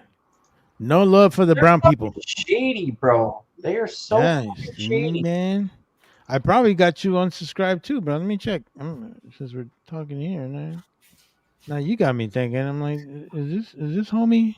I haven't seen a video from you in fucking. I just figured you fell off and just went to the podcast like this type shit. But no, they fucking unsubscribed me from me, bro. Man, That's no bullshit. love, bro. That's fucking bullshit how they do that, man. I know. I don't get that either, bro.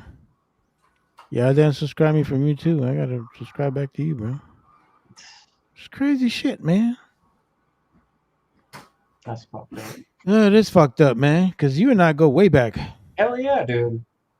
So what, your last video? Oh yeah, look it up. It's Him hooking up with a black man in Chicago. 31 minutes. Fuck, that's a long. Oh, time to go. dude, no, no, it's no, worth dude, it. you have to trust me. You have you, dude. You will fucking crack your ass up like nothing else. Dude, Don't get it's me worth laughing on watching that. it. Don't me. Don't get me started. All right, It- I'm not it's- gonna watch it now, but I'm gonna click on it and fucking pause it. No. Oh yeah. Oh it, no. it was absolutely fucking hilarious. He opened his mouth, said the right words at the right time, and we fucking went off. Oh, dude, it was relentless, bro. Not only us, but the side chat kept going at it. The side dude. chat And was. everyone was just. Remember, you got to remember, folks. You're on a live stream. Be careful what you say. Oh, he stepped in it every time he opened his mouth. Oh, hey, dude, I like the fact that we had at the end, we had that guy named called Dick Slayer. Remember that shit? I was like, whoa, hey. One of the best parts was he kept talking about bonding, and then he opened his mouth. bonded. Yeah, we bonded. We were taking turns. Oh yeah. God. That's What that's the too fuck? that's too much of a 2000s male. Oh, Oh man, that was fucking awesome. It was Real hilarious. men don't use that word in their No, that word's no, not in their vocabulary. we don't. No, you don't say I hooked up with a black man. That's like that's what he fucked up.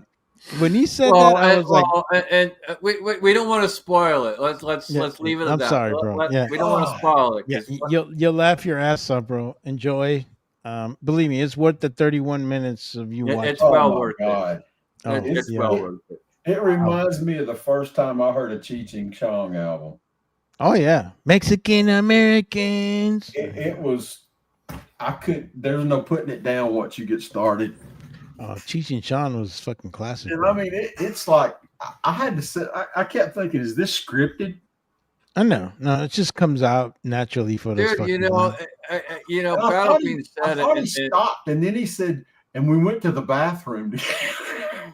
Well, and the best part was like in Battle Bean's video, Battle Bean's like, dude, why would you do that with former military stand here, a Scotsman, and a guy that used to work with the Navy? Like, why would you do that? You know you're gonna get fucking roasted.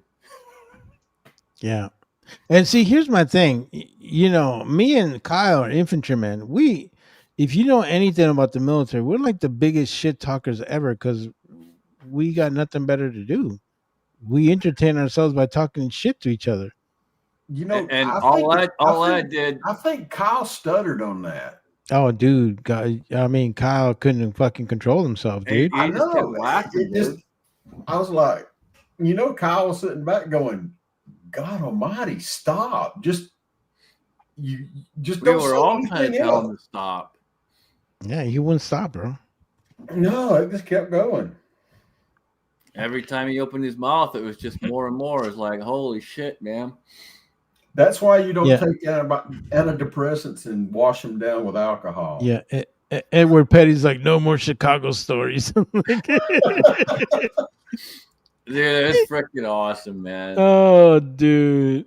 You gotta just again remember, guys. You're on the live chat. Don't be putting out anything you don't want someone else to hear and be roasted for, especially when you got prior military around you, a Scotsman around you, someone that's been working with military most of his life.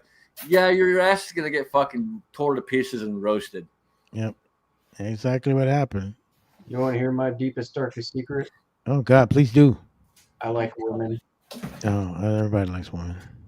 That's not true. It's 2025, bro. I like women a lot. I got a thing for redheads. I ain't gonna lie.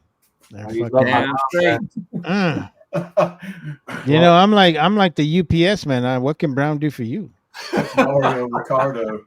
You want to see a picture of my mom? Hey, Lucy. Oh yeah. See, I'm telling you, that Cuban guy, he fucking got me to it. Because I know Lucille Ball was a hottie back in her day. I know. Yeah. Lucille Ball's a hottie. Yeah, I like me a redhead too, man. You got to be careful though; they're always dangerous. They're feisty as fuck. I know. Dude, every single freaking redhead I've ever had. Oh my god, dude. Yeah, but you know, there's something that's very truthful about redheads.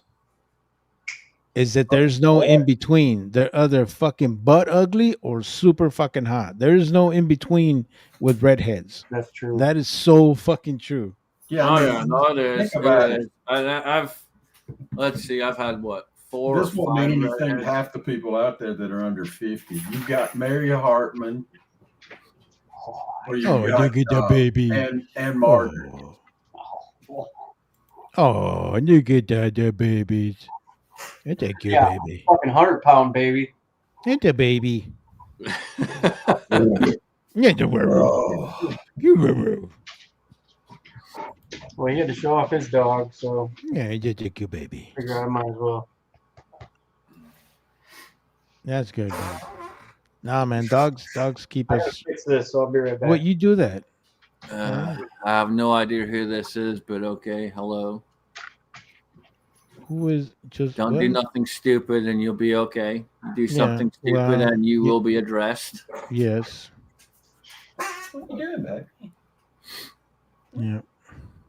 Yeah, no, I've probably had like 4 or 5 redheads in my time, man. And I'll tell you one thing that is very Scotsman, consistent. you come from the land of redheads. Yeah, dude, you do. Again, I've had 4 or 5 redheads in my time, and I had a couple out here, but I had a few back home too. But yeah, no, there's one thing that is consistent, like Balbine says, they're either super fucking hot or they're super fucking ugly, and they're either super fucking crazy or they're really fucking super crazy. Yeah. One way or the other, they're crazy. It just depends on how much. Yeah. Yeah, but you know, I don't know.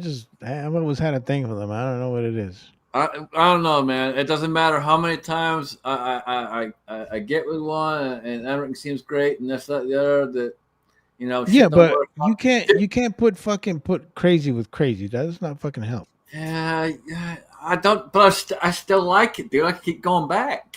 I know you're like the dude from Landman with his fucking wife. You ever seen that the show Landman where Bobby was it Joe? No, Bob Thornton. I don't think I have. Oh, dude, this is a great show. But yeah, it's kind of like Ike and Tina, man. It is, you know. I keep going back for more punishment, man. Yeah. Yeah.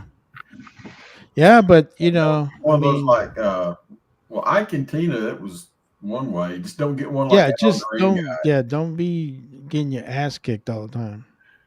Oh no, I've never had my ass kicked with one, but they're just fucking crazy as all get up. Yeah.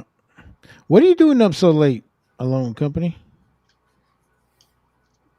Oh shit! It is fucking almost 1, isn't it? Yeah. I don't know. He Well, he that's good, saw man. he saw two fine studs Oh live. yeah, And he's two like, I young gotta jump bucks. in and talk to these two fine studs. Well, I mean, think I about it. was about to fall asleep, but then I saw your 2 names and I perked right the fuck up. What can I say? I'm telling you, man. Win for that Brown Thunder. Oh yeah. You know what they say? Once you go brown, you're always down. I have not heard that, but I will use that. What stays in Chicago? Oh wait, it didn't stay in Chicago. Oh, didn't stay in Chicago. Yeah, yes, for sure. What kind of dog is that? Bama Dad's that a schnauzer? It's a Schnauzer? giant schnauzer. Ah, good dogs though. Yeah, she's a big girl. Yeah, she is a big girl. Oh, come here. You say hey? Hey, You got braids in her ears? I know, man. Yeah, man, looking like Rick James and shit. Don't drop the damn dog. What's wrong with you? Do what? Don't drop the dog. No, I'm a softy when it comes to dogs, man. I don't, she doesn't like to stand on her back legs too much. oh yeah. Mine just fucking snores next to me. He's upstairs now. He's already asleep, but yeah, Bruno is like being with me. It's kind of weird because that dog was actually my daughter's dog and preferred me. Kind of weird. I mean, I prefer you over your daughter's dog, but I don't know what that really says about me. I don't know what to say, bro, but thanks. I don't know if I don't know if that's a compliment or Didn't we just Good have thing this I- conversation about what yeah, you should yeah, say on dude. the Hey, internet? dude. You know, we're starting to have the Chicago story all over again here. What the fuck is going on? Normally, I would pick the dog, but just Okay. today, I'm feeling you, Mario. Oh, thank you, bro. Your gayness is coming out at one. And okay. I haven't been able to express myself to you for a while, so now I know, brother. You You know. and I go way back, man. But it goes good to see you, man. I'm glad you're doing okay. yeah, you Glad things are going well in your life. That's always good, man. yeah. But I could complain, but who would fucking listen? well, we all have something to Well, complain we about. would listen, but then we'd just laugh at you. Yeah. Understandable. Oh I mean, man. it's all in good taste. Yeah, dude. I haven't seen you in forever, man. Have you been active at all on YouTube, or you just been just doing your thing? I'm there. I just haven't You been haven't been making any videos? No, he hasn't made a Okay. video in a long time, man. Yeah, it's been a while. I miss making videos a lot. Honestly, it's just, and I've been thinking about what I could make a video about lately. Mhm. My problem right now is I just don't have the content. And like, there's old footage that I have that I just never released because of whatever. Mhm. Like there's shoot-a-paloozas haven't been a thing for years and years. Oh man, remember that shit? No, Yeah, the last one we had was what? Fuck. Like 17. Shoot a No, police. I think it was I think 16. the last one was 18. Oh, 18?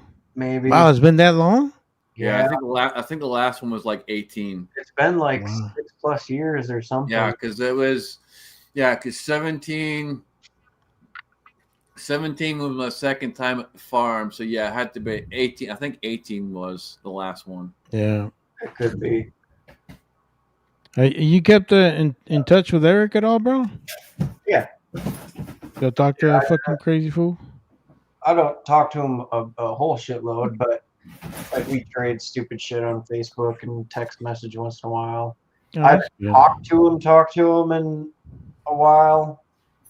Yeah, it's Eric's kind of, I don't know, man. He's in his own world too. Like I've Yeah. I've reached out to him here and there, but it's usually 2-3 messages and that's it. And Yeah, unless I reach out again, I never hear from anything. And it's yeah. just like, I just always tell him he's gay on his fucking videos, and he puts them up. well, he knows Yeah. that. He's Well, like, "Hey, faggot." Yeah. Yeah, but I do watch his videos. I mean, but they're a little too long. I'm like, dude, I'm not watching 48 hours. Your fat ass looking at a beer. No, I'm not gonna do that. See, and so he just got that channel back. Yeah. And it was probably, I don't know, 2-3 weeks ago. I think he got the channel back. Well, yeah, but he still was posting the same shit on all of his. He has like 3 or 4 backup channels. Right, and and I didn't know he had all these other fucking channels or whatever. I mean, good for him. I'm glad he's doing okay. I'm glad he's doing okay. I'm glad things are going okay for him. I miss the old days though, man. Fuck, dude, the old locked and loaded days, man. Dude, those the were old days shit. were great, man. I fucking call in, talk to your fucking ass. Oh hell yeah! But you guys loved it when I talk because I'll be talking shit the whole time. Dude, you remember you used to call me fucking Jesus. Oh yeah, fucking Jesus, yeah. Well, you do kind of look like Jesus, motherfucker. For a little bit, you did.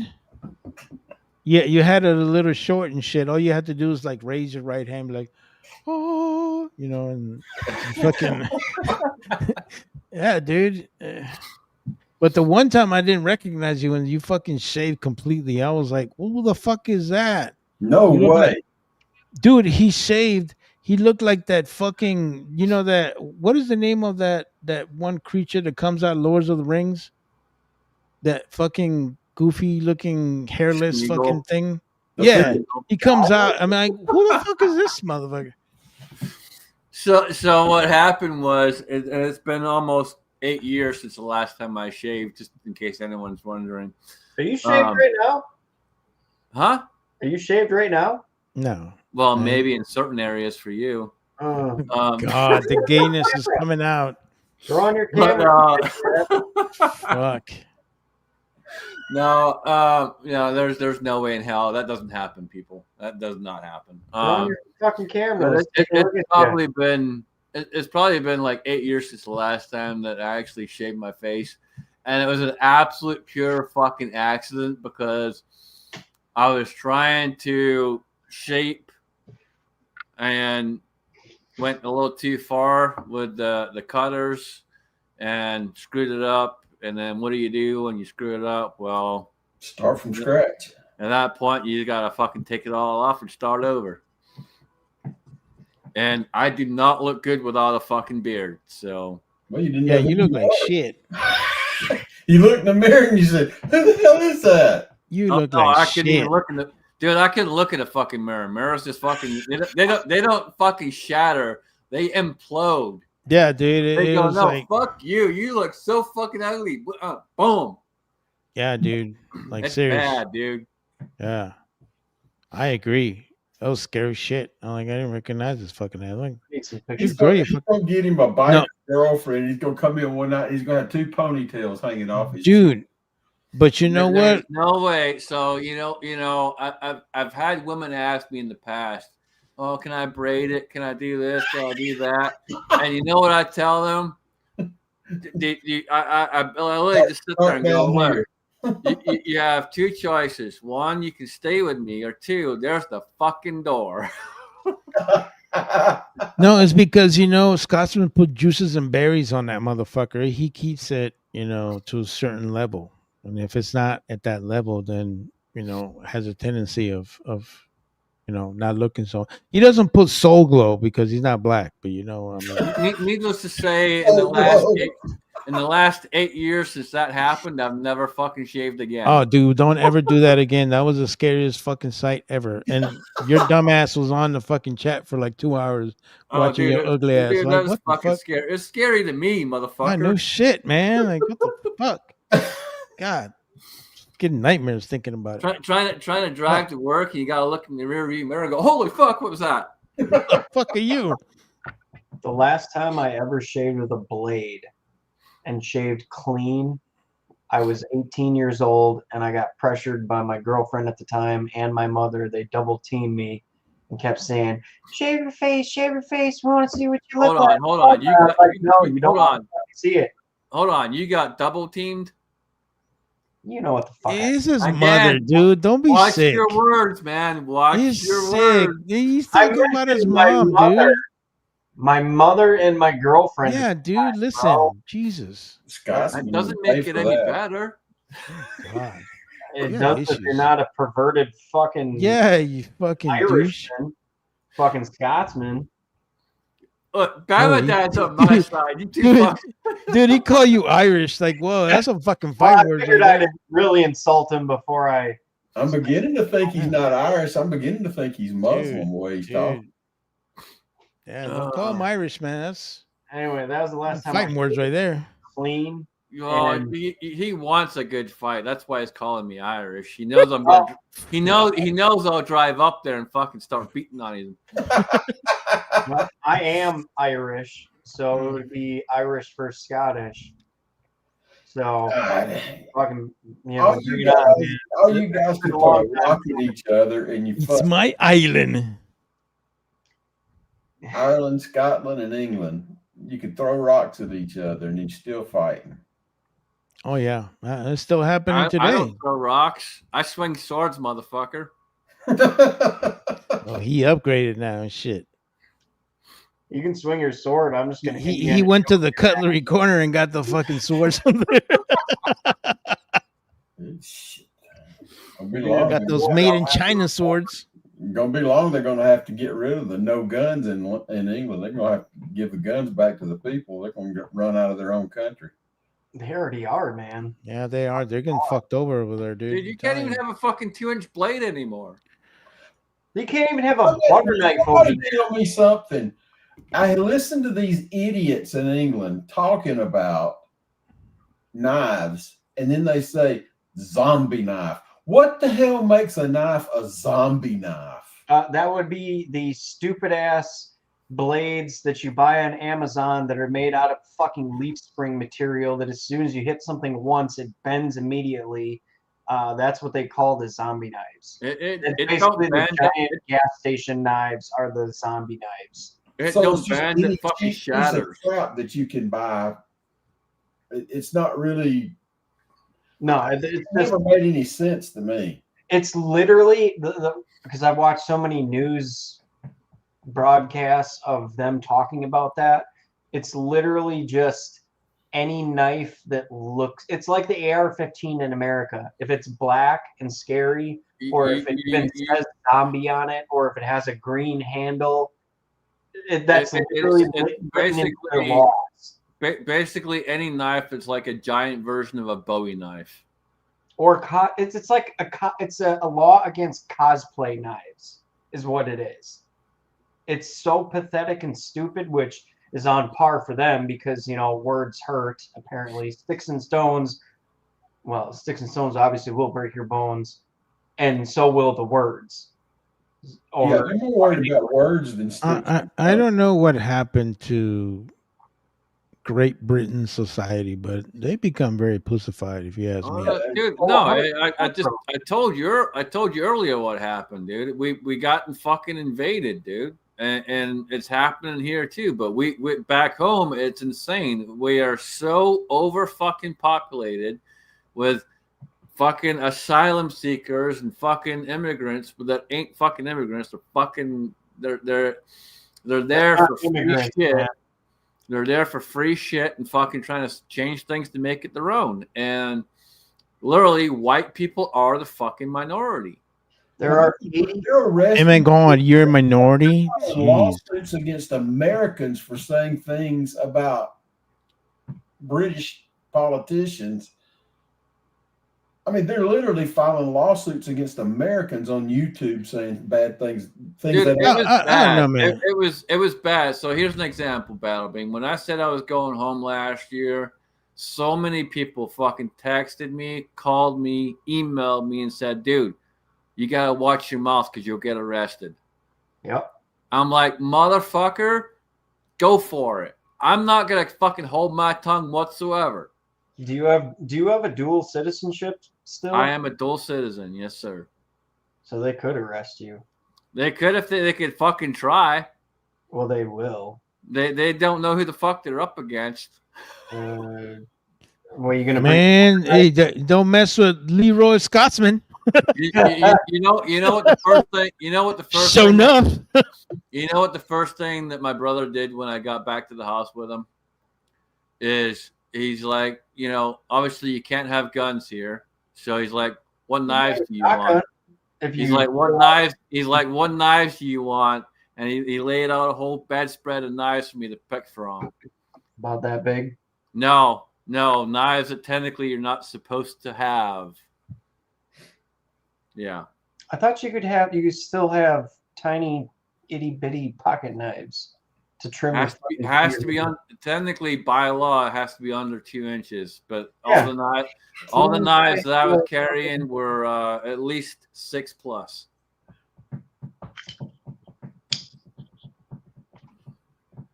Yeah, I don't. You don't get to tell me what I can and cannot carry. You don't get to tell me how to fucking protect myself or not.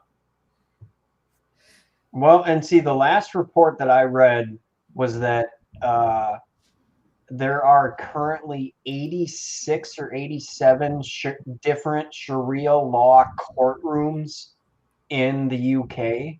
Jesus, what a Yeah, they're everywhere, dude. First of all, how is it that you think you get to have an entirely different fucking set of laws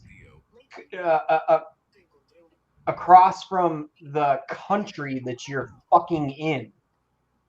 And if you don't think the same fucking thing is coming to America, look at Dearborn, Michigan, first of all. Look at fucking little Somalia. I was just talking about that fucking place. Fucking Minnesota, man. And Man, it's Great Britain. I've been trying to I've been trying to say this to you guys for years that this shit was coming. Oh, I've been talking about it for fucking years myself, man. If not fucking a decade.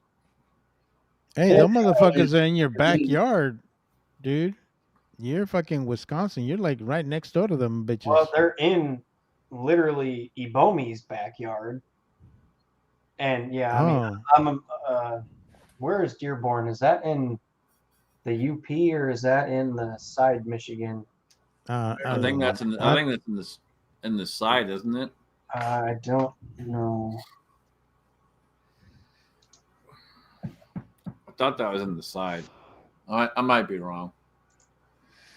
Fucking Kyle's up in here. What's up, man? What you doing? Hey. Kyle, you want a link? We probably won't be on too much longer, but if you want a link, I'll send you one. Yeah, man. Bring your giddy ass in here. They're from another vet.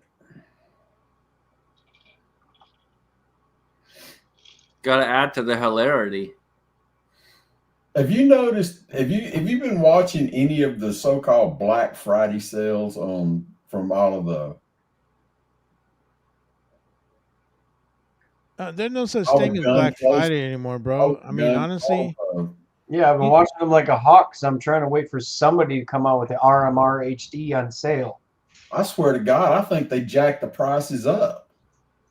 Some places do, yeah. Yeah, so, some places do. So one of the things you got to watch for, especially during like Black Friday and any of the major holidays per se, if you want to call it that, is so one thing in retail is a price has to an MSRP price only has to be there for 30 days before they can go ahead and say that is exactly what the MSRP was and change it and drop it down, even if it was technically lower beforehand. So long as they advertise it for 30 days at that price, is technically that's their MSRP. Well, So then they can go ahead and say, oh, we got this huge fucking sale going on, but literally they're not actually a huge sale. They're just fucking with you. But see, all the things that I buy in Black Friday and all that, I've already been looking at these things for a few months usually. Yeah. And so I already know what the price was before. And if I'm on a website and then it's like they just jacked it up by $20 or $100, it's like, no, fuck you.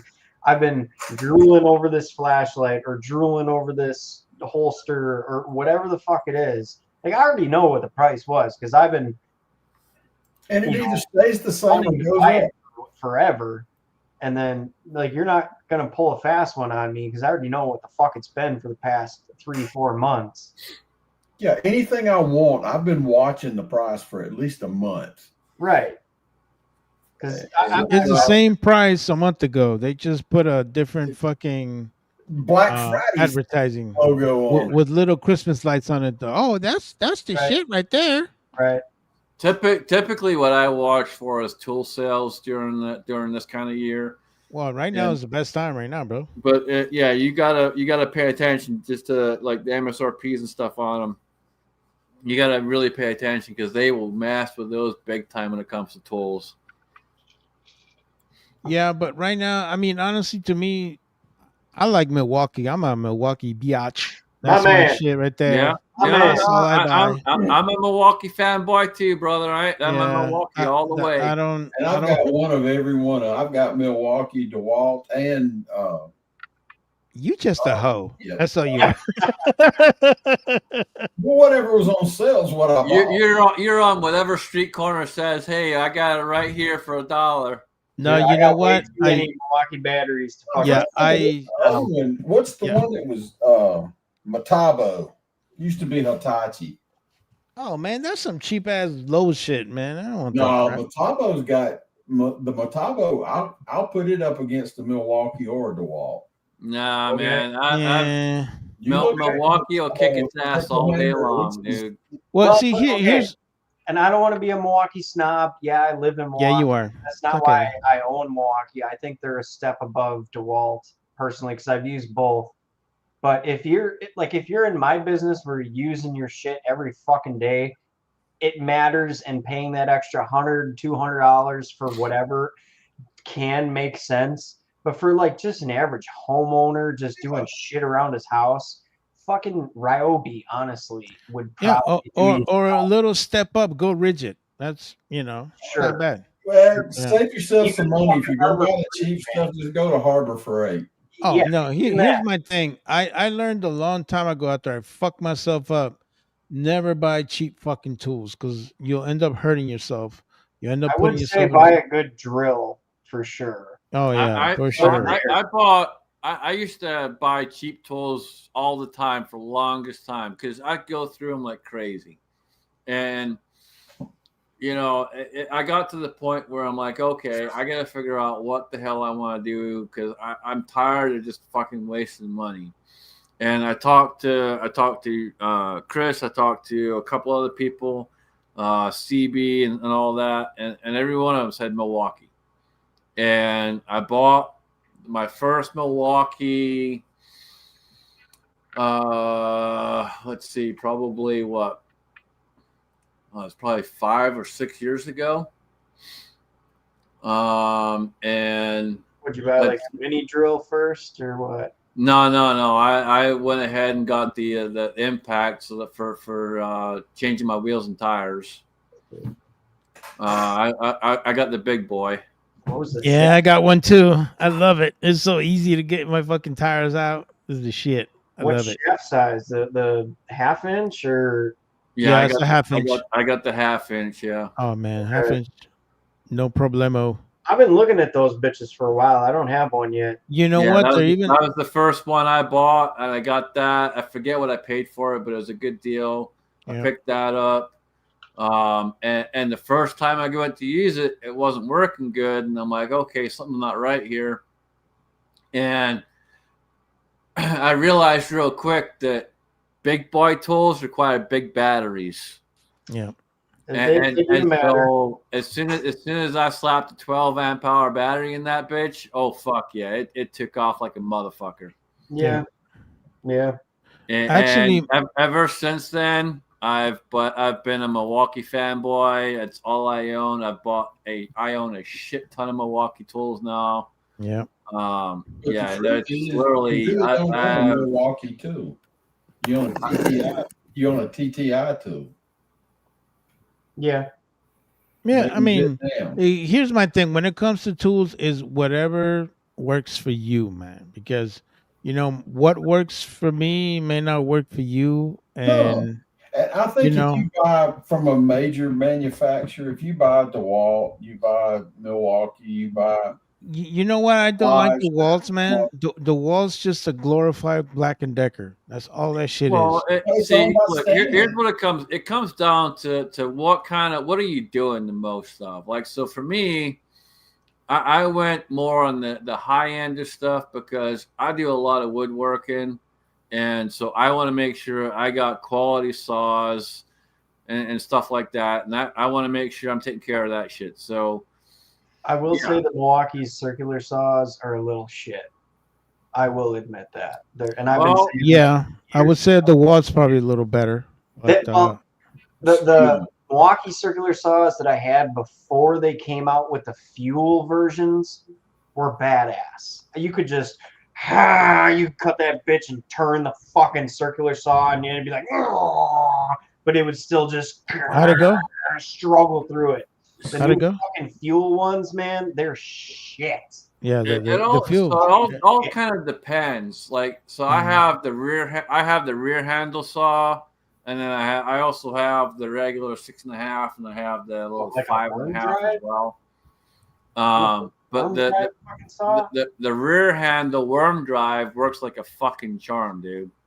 If I have to do Well, that's a woodwork with fucking anything cut. more precise than a sawzall, I'm using a chop saw. You There put you you put a skill saw in my hand, I have no skill. No, I Look, can't. you're a I mechanic, can't dude. cut a straight line with a skill saw. I mean, you're a mechanic by trade, right, Kyle? Yes, sir. So I mean, most of the time, I mean, let's stop and think about hand tools. Like, what do you mostly use? Snap on. Snap on. Milwaukee electric impacts and ratchets. Thank you. I mean, I'm not a sold out bitch. I've got Snap-on electric stuff.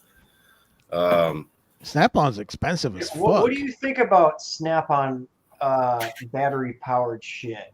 If you have Milwaukee and you've got Snap-on, is Snap-on worth that bullshit fucking price? Certain No. things, like I've got a Snap-on 1/2-inch impact that'll take off big truck tires. Okay. The older stuff is amazing. I hadn't messed around with the newer stuff because I hadn't needed it because my old stuff still works. Fair point. I've heard bad things about the newer stuff. Like hell, they've got a 3/4 impact that's $800, and my old 1/2-inch impact stronger than it. Yeah. So It is, today you Would can't. you buy the Snap-on again? if it was an old one, yeah. Well, okay, let's say for the old one, but for the price you paid, or would you, at this point in time, just buy a Milwaukee because it's not as good, but for the price, it's good enough? At this point in my life, I'd probably buy the Milwaukee. Okay, I mean, I'm not turning wrenches every day anymore, right. but I still turn wrenches on friends and families and anybody that has cash. You just a hoe. You got Yeah, I'll cash, tell I got myself your that. turns. Well, dude, a lot of old ladies call me and they got cash, so I come over. You got it. You's So- a hoe. I'm a hoe. You as a You can be a fucking liberal, but your money's still green. hoe. No shit. If it's in the way I feel about it, if it's in the top 3, whatever's on sale, that's what I'm buying. Good enough. The only As thing far as around the house, I've got. I'm gonna buy Harbor Freight. As far Mm. as around the house, I've got a Milwaukee set here at the house that I've had for probably 15, maybe 20 years. I don't even think they make batteries for it anymore. I've got a DeWalt. It's the same way. The only reason I don't use it is because the battery's dead, and they don't make that battery for it anymore. Well, my battery still one battery still works. I just make sure to keep it charged because that's what happens with electrical stuff is you, especially at the house, you throw it in the toolbox and don't look at it for 2.5 years, and then the battery's junk at that point, no matter if it was fully charged when you put it up or not. Or 6 years. Yeah, you know what I'm saying. Yeah. This is the best Milwaukee tool ever made. Mine died. You ain't Yeah. wrong. That little The M12 little is the drill. shit, bro. This is the best Milwaukee tool ever made. You want to start with Milwaukee? Buy the little drill. I did. I bought the M12, bro, You will and I never was use your 18 volts hardly fucking ever again. amazed. This thing is the shit. I I have both. I have M18 and M12. I'm a hub. I like have them all. 2 of those. If you have the M12, Mhm. when was the last time you ever touched your M18? Last week. I used both of them, bro. I use them both, man. You use them both, but The 12. that little bitch has I so much have power. I have 2 different 12 volts. One set up just for 223 brass, and then the other one I use for. Oh, he's got the carpet cleaner on it. That is the best shower cleaner you have ever seen right there. Look at that, man. Yeah. Get you And some then- scrubbing then bubbles. The other one is just for whatever I may need, and then I have 2 different 18-volt ones as well. Yeah. No, He they're, said they're he's got great. the carpet cleaner on it. Yeah. Oh, No, that is the Shower Stall 4000 right there. that's right, man. Dude, I tell Get you that what, mildew. you put some suds in your carpet and hit it with that and make your car carpet like brand new. Yeah. Yeah, that's true. And I'm so lazy, I've even got the extended toilet brush adapter. Why am I Yeah, not surprised? Yeah, by why am I not surprised, dude? Seriously. Is that what you call your redneck? That is Also, redneck it also ingenuity. doubles as a back scratcher. Oh, God. Oh, God, doubles as a back scratcher. I Damn. was gonna say like a debate or not debate. What the fuck is that toilet thing that shoots water? that really doesn't surprise me one bit, dude. No, not at all. Lovely. That is redneck ingenuity at its finest there. I wish I could read the date code on this drill for how long I've had it. Well, It's- if you it's can't been- read it, you had that been- motherfucker. Wow. It's been through thick and thin. It's in Yeah. the sticker And then right there at the Yeah. top. Yeah, but he's worn it out to the point that he can't see it no more, bro. Yeah, you can't read the sticker. I can read part of the serial number. See, that's the 2006. Damn. 2006. project just to go buy a new tool. This son of a bitch is damn near 20 years old. 2006. Yeah. Look at that shit. and then like Battle Bean, you're on the pack out gig too, ain't you, brother? Oh hell yeah, I'm a pack out Oh, bitch too. these I got all fucking that shit. Faggots. Fucking I got the faggots. pack out. Don't hate because Fucking you can't Mr. afford it, money bitch. bags over here. Oh, a pack out system. Oh my god. Oh yeah, Fucking Mr. Money Bag. it's got What- drawers. What do you have? The Ryobi Link system or some shit? Yeah, I don't no, he have went and none got of the that. Harbor Freight one. I don't got none of that shit. I got a fucking Husky bag with roller wheels. I on don't it. like Ryobi, but I'll tell you what, that You got a wall Husky hanging bag is with pretty wheels. cool. Damn, you got wheels? Yeah, Damn. dude, that was the best purchase I ever made. A tool bag with wheels. Fucking A, that was like the best thing I ever did. Can't get any fucking lazier, huh? All right, good shit. Yeah, I like what Kitty said. A 5-gallon bucket works. Hey ain't man, got no whatever wheels, works so for you. Hey, here's my thing. Ain't got no wheels. I like my tools and I like my little accessories with them. I don't give a shit. Hey, look, man, I'm right there with you, Battle Bean, dude. I spent the money on pack out. I don't care.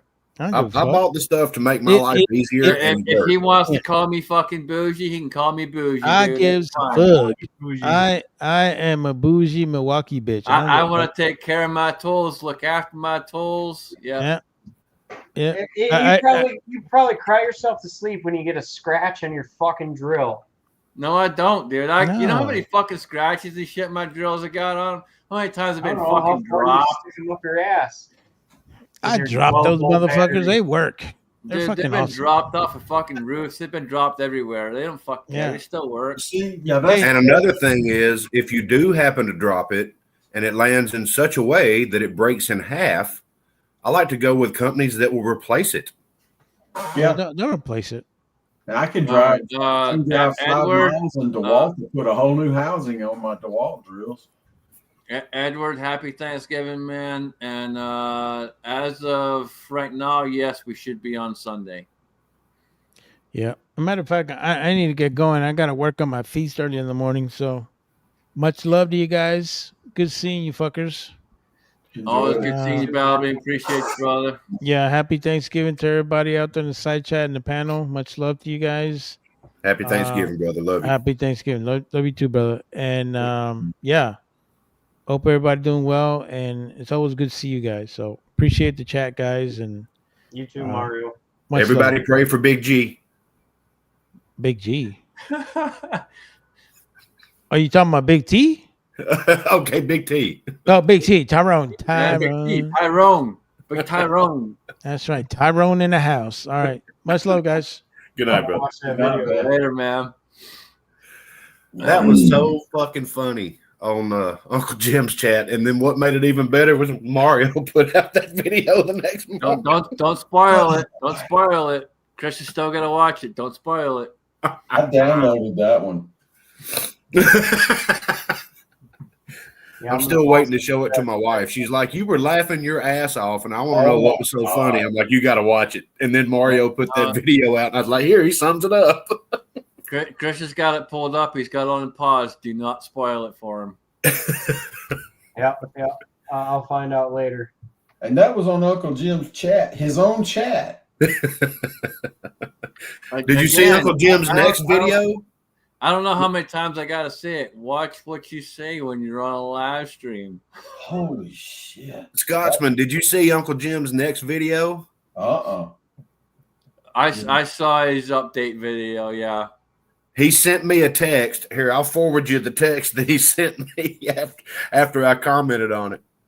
You're about to laugh again. Oh Jesus. I just got to ask, is he okay? Oh, yeah, he's great. How could somebody do that to themselves? Well, you know, I don't know if he must be okay because he wanted to reach back out to Tyrone. So. I mean, it was one after the other. I had $1. Again, dude, it was the most hilarious part of the whole thing was that he just. Then it was, we went to the bathroom. No, you don't say that. He just kept going though. Don't spoil it. Don't spoil it. Oh, God. He just wouldn't stop. That was the thing of it. We all need a T-shirt that says, we'll leave it at that. Leave it at that. We don't want to ruin it for Chris because he's gonna probably piss himself when he starts listening to it. Scotsman, did you read that text? I saw it. Yep. I left him a similar message. I told him, well, he left his mark on you. God. Oh Lord, God, we hadn't had that in a long time. That was great. I had to watch it. I had to sit. I'm like, this can't be real. This just nobody does that to themselves. That was totally self-deprecating humor. Chris, are you going to watch the Mario version? Yeah, that's what I got. That's the best version. You have to watch the Mario version. Yeah. Otherwise, you got 2 hours worth of shit you got to go through to get to it. No. I got Mario's pulled up, and I found out that'll be the best version. YouTube unsubscribed me from Mario, so I found out. Go take a leak before you start watching it. Make sure you got a good drink in hand because you'll need it. Oh God! No, I mean literally, it was like when I was a kid and found. I was too young for Cheech and Chong when I was a kid, but how it's kind of like those Playboys that the guys throw out of their car so they don't take them home and their wife find them. I found somebody's Cheech and Chong album, and I'll never forget putting it on the turntable and playing it the first time. And I was like, "Oh no, where's this been all my life?" I couldn't believe it was that big of a shock. My parents, this is prime time comedy right here. Prime time comedy is exactly what it was. It was. I mean, I'm going to find somebody to make me a T-shirt that says "We bonded." Quit! You're gonna spoil it. I'm sorry.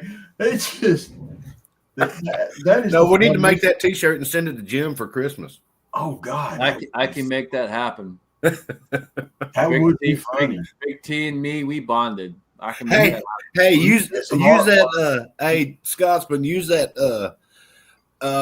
Who's that black guy that recently passed away? That was the porn star that's sitting on the bed with his ding dong blacked out. Long Dong Silver. I have no idea. I don't watch black porn stars. I couldn't tell. Are you talking about the main guy? The big guy, yeah. Yeah, there was. Watch what you say, Kyle. No, that needs to be the icon on the We Bonded shirt. I don't know what you're talking about though. So really be careful what you say now. I'll pull it up on Google if you want a reminder. Give me a minute. I It don't shouldn't need a be hard. reminder. I don't need a reminder because I have no idea what the hell he's talking about. Yeah, sure you don't. We're the only country in the world where a lawyer can pull up your search history on Google, where you made an honest, simple mistake and got results back, and they'll turn your life upside down with it. I will say this: in this holiday season, you must Google cream pie recipes. Yeah, no, I'm gonna pass on that one, buddy. Recipes is the key word. I'll tell you something funny. I was going to go to seminary right out of high school. And this is back when the internet had just gone beyond bulletin boards and this is when they first started doing the AOL floppy disks. You could pick them up in Walmart. Right. And the first thing I did was, because there wasn't a Google back then, you had Excite, Yahoo, Ask Jeeves, and a couple other search engines. Well, for those out there that may not know, that would be the early 90s. Yeah, that's when he turned on the internet and it went, Oh yeah, you had to go through that modem handshake before you could ever get on the internet. And then some asshole what do you call them? Them people that call try to sell you shit. They'd call and interrupt your motocross madness game you were playing with your guy across the street. Yeah, where I was downloading a titty picture and it was just about to show a nipple. And bam! And then your fucking mom picks up the phone. You son. Gotta read. Oh, the good old days. you know, it, That close to seeing a nipple. I searched. What was that? I looked up Oral Roberts University. I got everything but a preacher. You spelled damn wrong. And Yeah. that was hard to explain. You know, one of the funniest things that I ever had happened to me. I don't mind sharing this. I don't give a fuck. It's nothing like Uncle Jim, so I don't care. Was back in the day, my mother found my porn stash in my cupboard, and didn't say anything to me. Just took it. Just took it and didn't say a word. Right. And to this day, you still wonder what happened to it. No. So of course, me, I don't remember what age I was at this point. I was still fairly young. I'm gonna go look for it, right? It's not there. So what do you do, right? What are you gonna do? Are you gonna go say something? Hell no, right? So of course I keep my fucking mouth shut. And But you had a read. brother, didn't you? I have two older brothers. So So you had a way out. a couple of weeks go by and it's still, I still haven't said anything and she hasn't said anything. And She knows it's killing you. she knows, but I refuse to do anything, say anything. And If it wasn't for my brother, I probably would have gotten trouble. But my brother left something out. And because he left something sitting out, instead of me getting in trouble, she thought it was him. And I got away with it. I knew it was going. I knew that was coming. I knew it was coming. See, my problem was I was an only child till I was 12. So I didn't have an excuse. Well, until I got older, I couldn't do any wrong in my mother's eyes. God, I And then when I got older, she realized and woke up real fast. I did. And she found out real quick. I'll tell you, Especially, the worst thing in the especially world is you get the latest issue of Penthouse magazine. Oh, Penthouse was so much better than Playboy. Oh yeah, the quality of the pictures and Yeah. hell with the articles. I mean, Fuck your articles. the photography was incredible, and They didn't you're give. sitting there and you're just waiting to get home from work so you can look at it. And you come in and you go in, and your dad's laying on your bed with your Penthouse, flipping through it. You're like, and that's it. Oh, I'll put it back in. No, you can keep it. You just keep it. You just keep it. Just go on somewhere else with it. I can't take it out of your room. No, it's yours now. It's yours. you done touched it. It's yours. You're not going to tell mom it's mine and you sitting here and look at it in my room. That's yours. Mom, dad's in here looking at porn in my room. That's like a friend of mine who was a mechanic. He used to do a lot of work on he worked on Fords.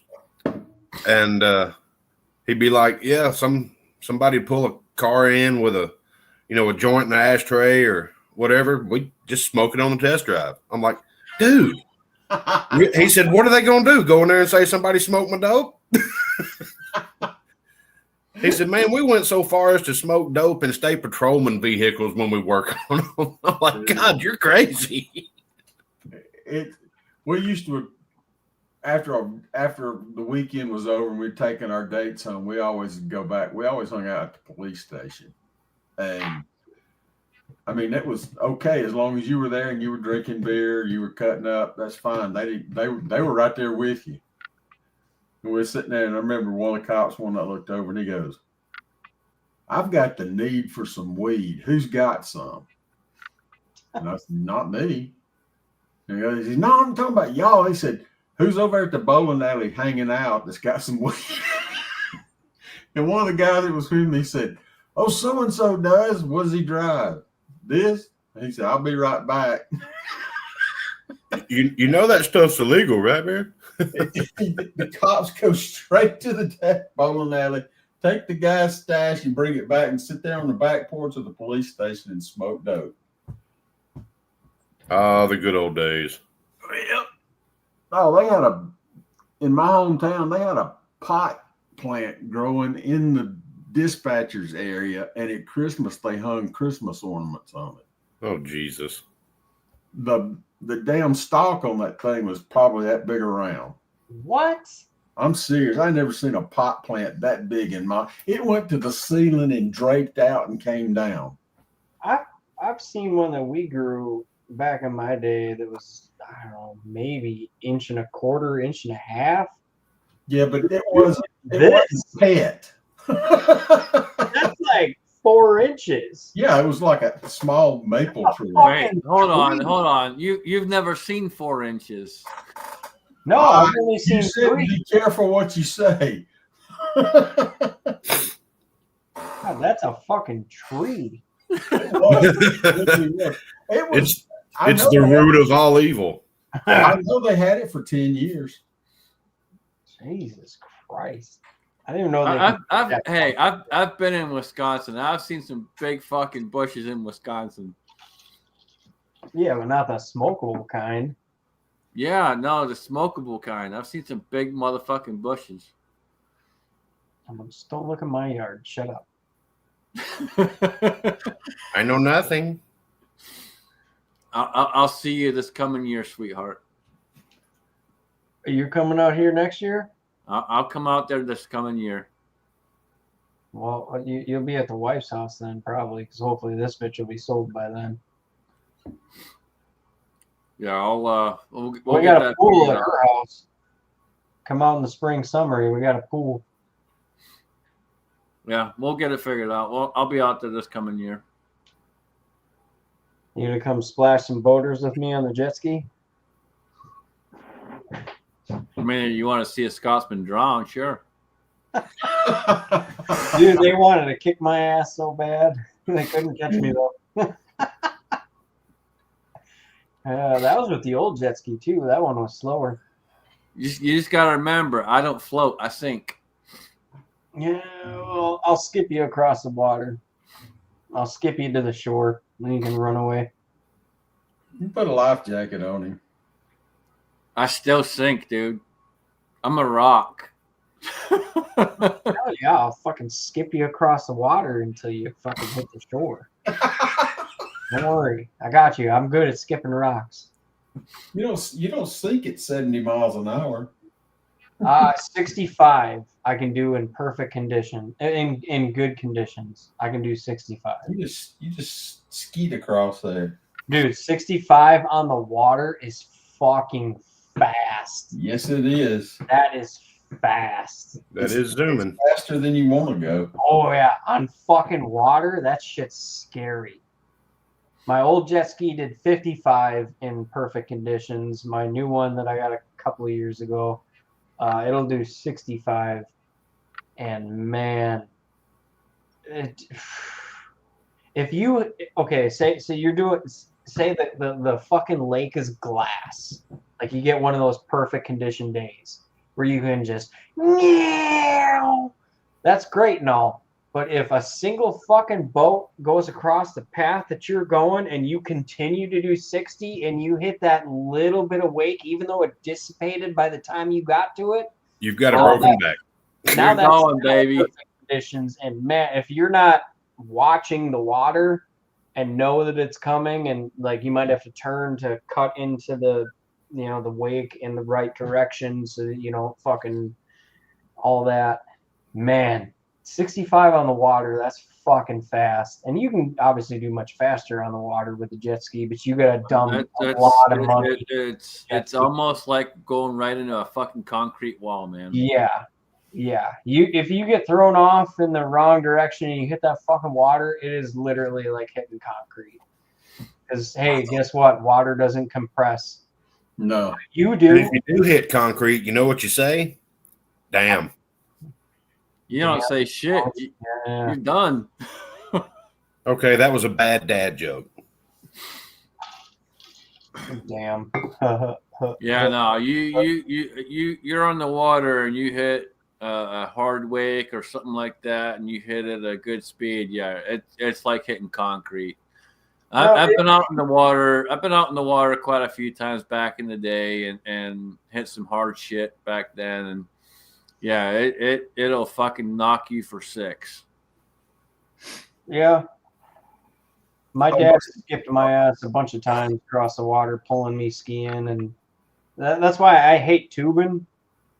I'm not a fan of tubing at all. I own a tube because I bought one to pull people on my jet ski, but I will not get on tube because that is like one of the worst. I love to ski or to wakeboard or to kneeboard. That's all good because you can actually steer.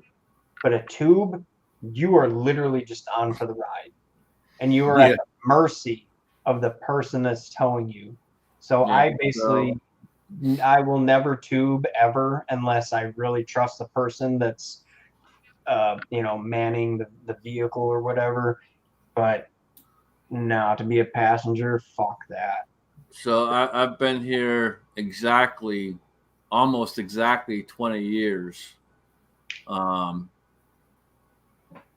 I came here November 2005, so it's almost 20 years in a month that I've been here. And when I first came here, I met a couple of different guys that had moved here from Scotland years prior.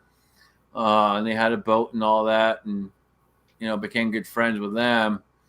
And they took me out on the water and shit. And I'll tell you, man, it was gnarly, fucking gnarly. They had me out in the fucking tube and all that kind of shit, and never again, never.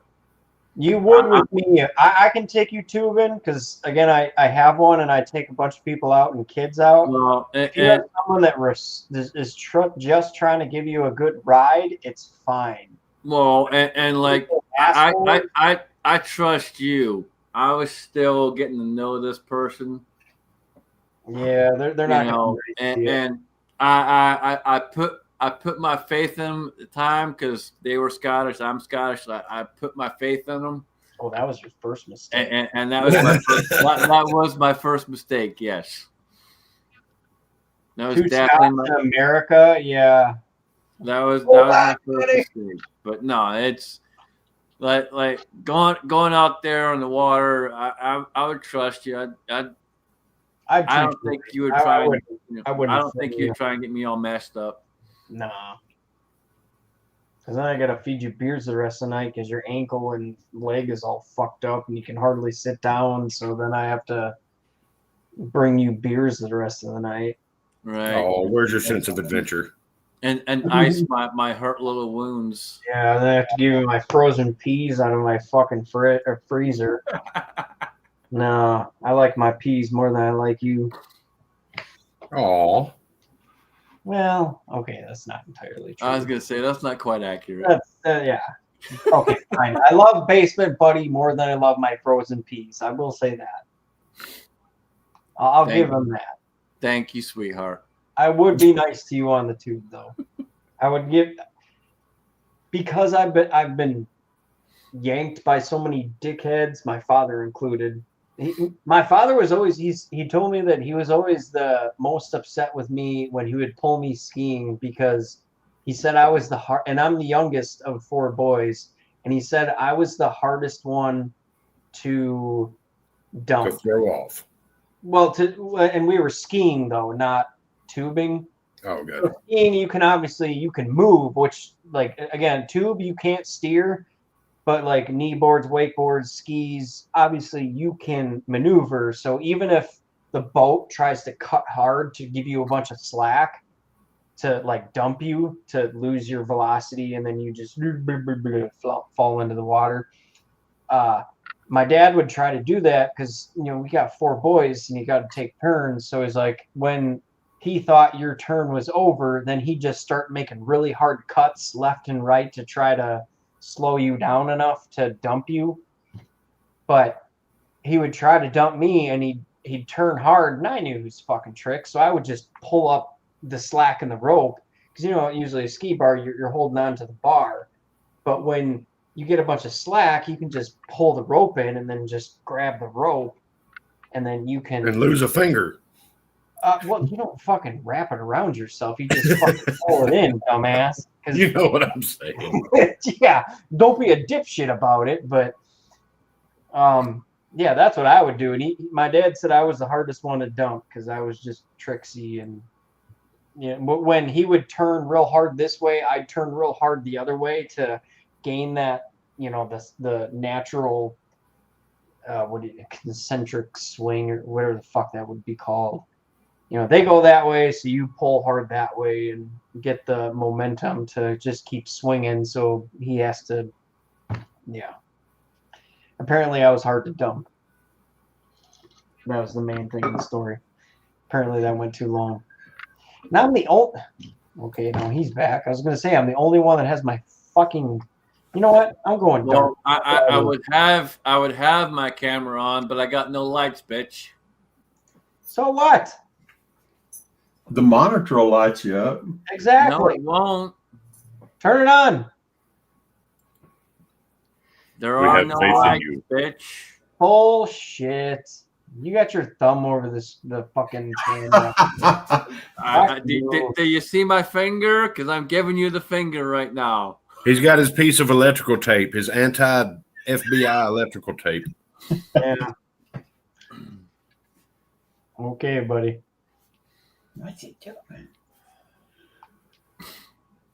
How do I get a fucking icon? Where's the settings button? How do I set my? You gotta be badass like we are, you know. Yeah, I don't use the Steam Yard. I've only been on here like 4 or 5 times or something. How do It's I? a pain in the butt sometimes. I Yeah. mean, it doesn't matter what you pick. It's never gonna be as good as mine. But yeah, but where's the button to even pick my thingy?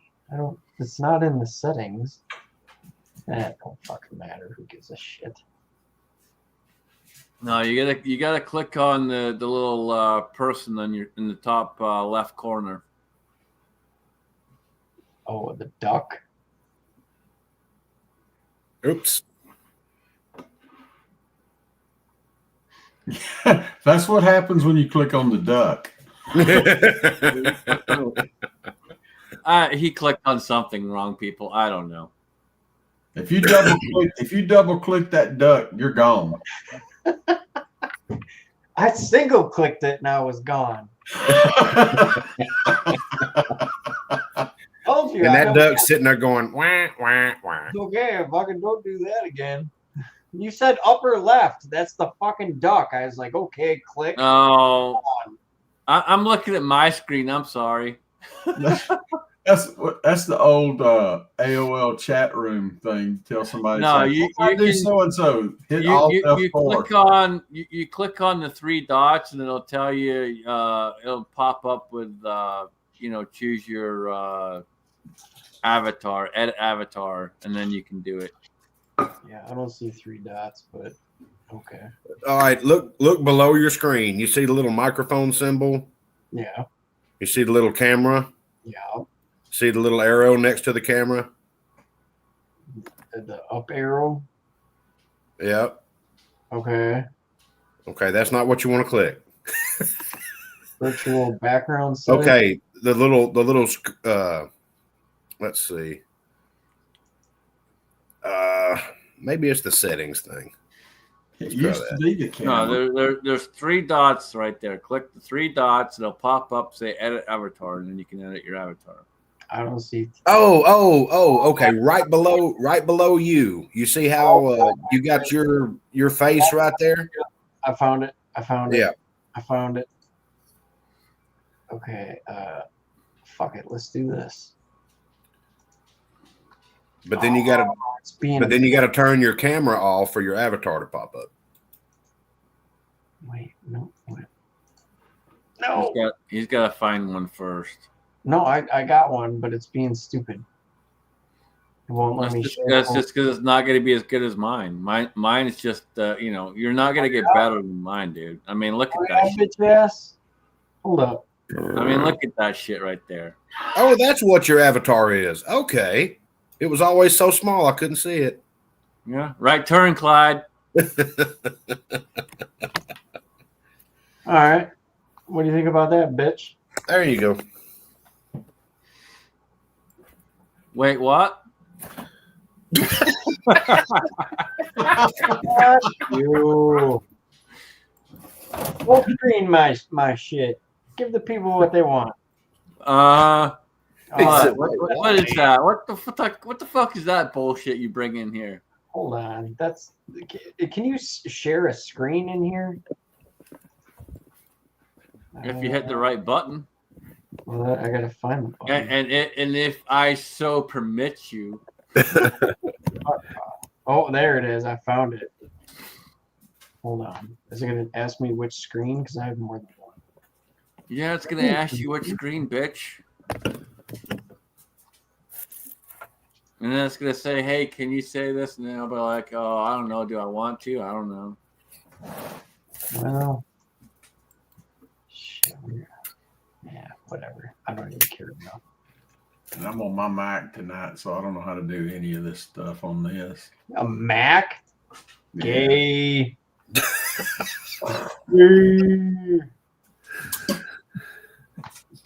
When you support both, you got to have both.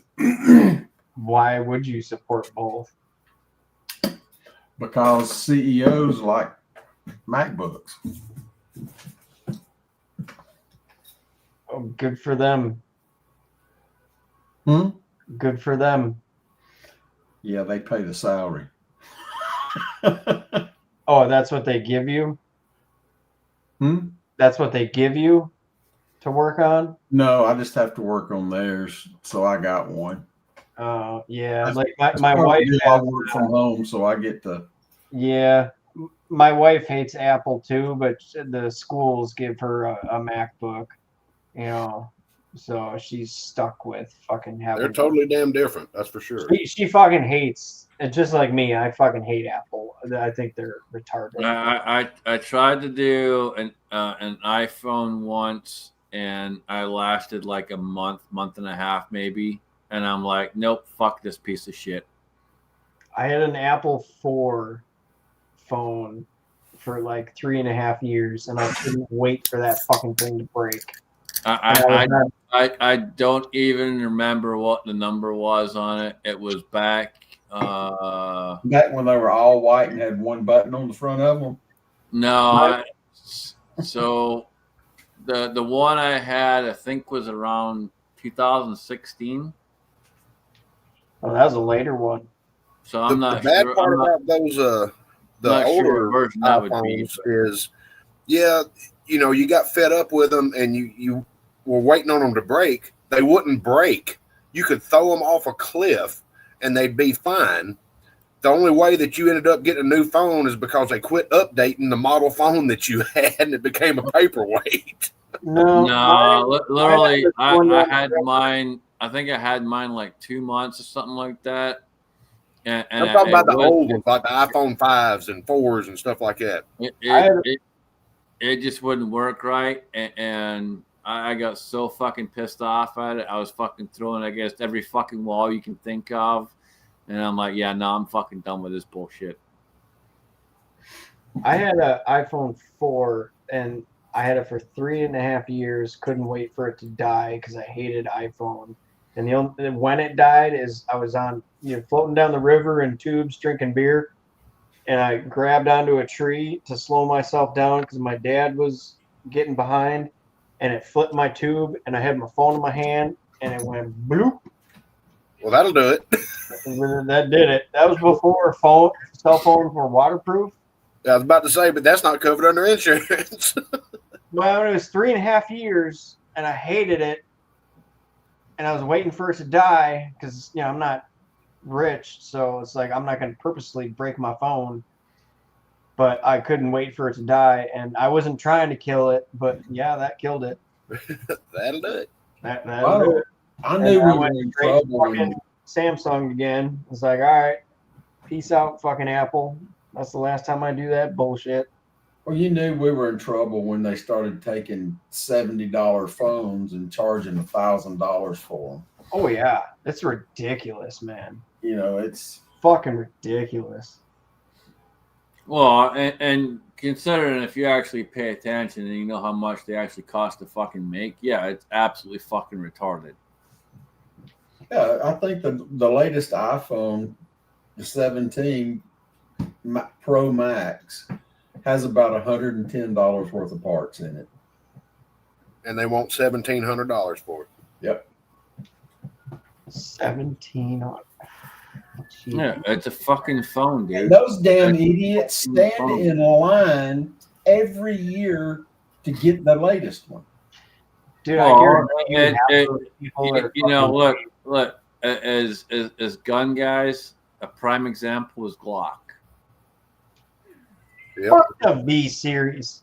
You I'm know good. they already put a Dude. fucking switch on it. Look, as soon as, dude, it wasn't They even already have a switch it for it. wasn't even a fucking week after that fucking lawsuit, and guess what? Bam! Oh, we magically have the fucking V series. Bullshit! You had that shit sitting there, fucking waiting and ready to fucking go. And the guy that made the new Switch said it took him 30 minutes.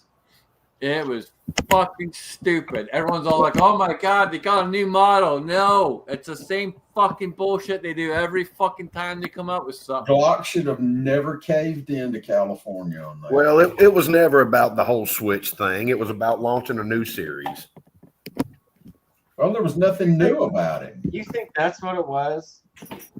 Well, yeah, there was something new. There's a V on the I think slide. that's what They were trying. I think they were trying not to get thrown out of California.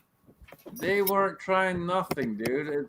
Glock does the same shit all the trying fucking to time. get rid of Glocks is like trying to get rid of the AR-15 in America. There are already millions.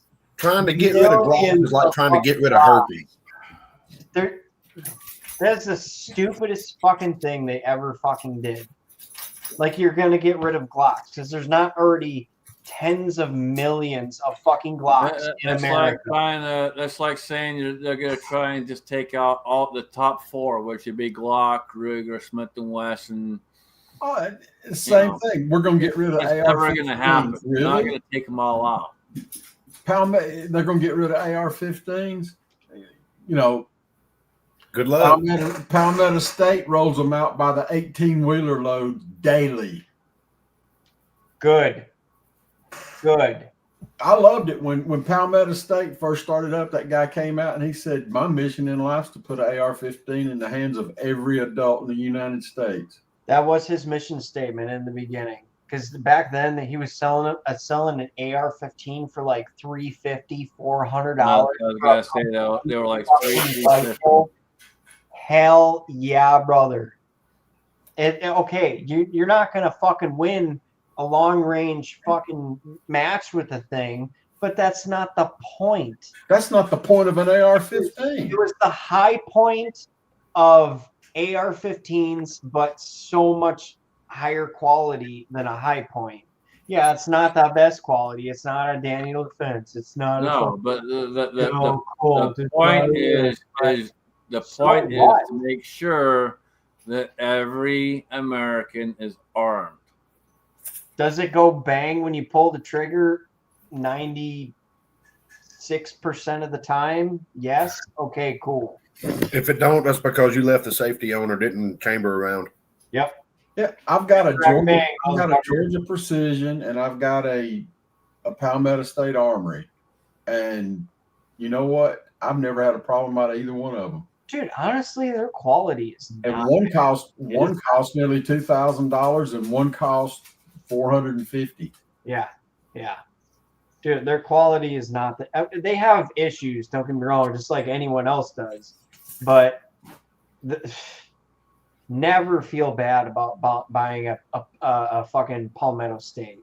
And their ammo too. I don't know if you know AAC. Yeah. That's their ammo company is AAC. And I've bought a bunch of AAC. I've obviously bought other brands more, but I don't remember ever having time worth remembering where AAC let me down. Yeah. And any of their 9mm, their 45, their 223, I 308. probably wouldn't carry it for self-defense, but for the range. Oh yeah. Well, You they know, do sell match rounds. It's up there with those little buckets of Remington. It's every bit as good as that. Well, see, they don't make 22 as far as I know. If I don't know I've AAC 22 yet. I've only seen 945 and 223, and I've only shot And 308. They make 308 too for sure, and some of the other weird calibers like maybe 338 or that kind of shit. Yeah, I've only shot their 223, so I'm I not. think they make 5.7 as well, maybe. But like, I don't think they make 22 yet. If they do, I haven't seen it. I haven't seen any 22. No. They have been talking about doing AK rounds, but I don't think I've seen that yet. But I know they've been talking about it for years.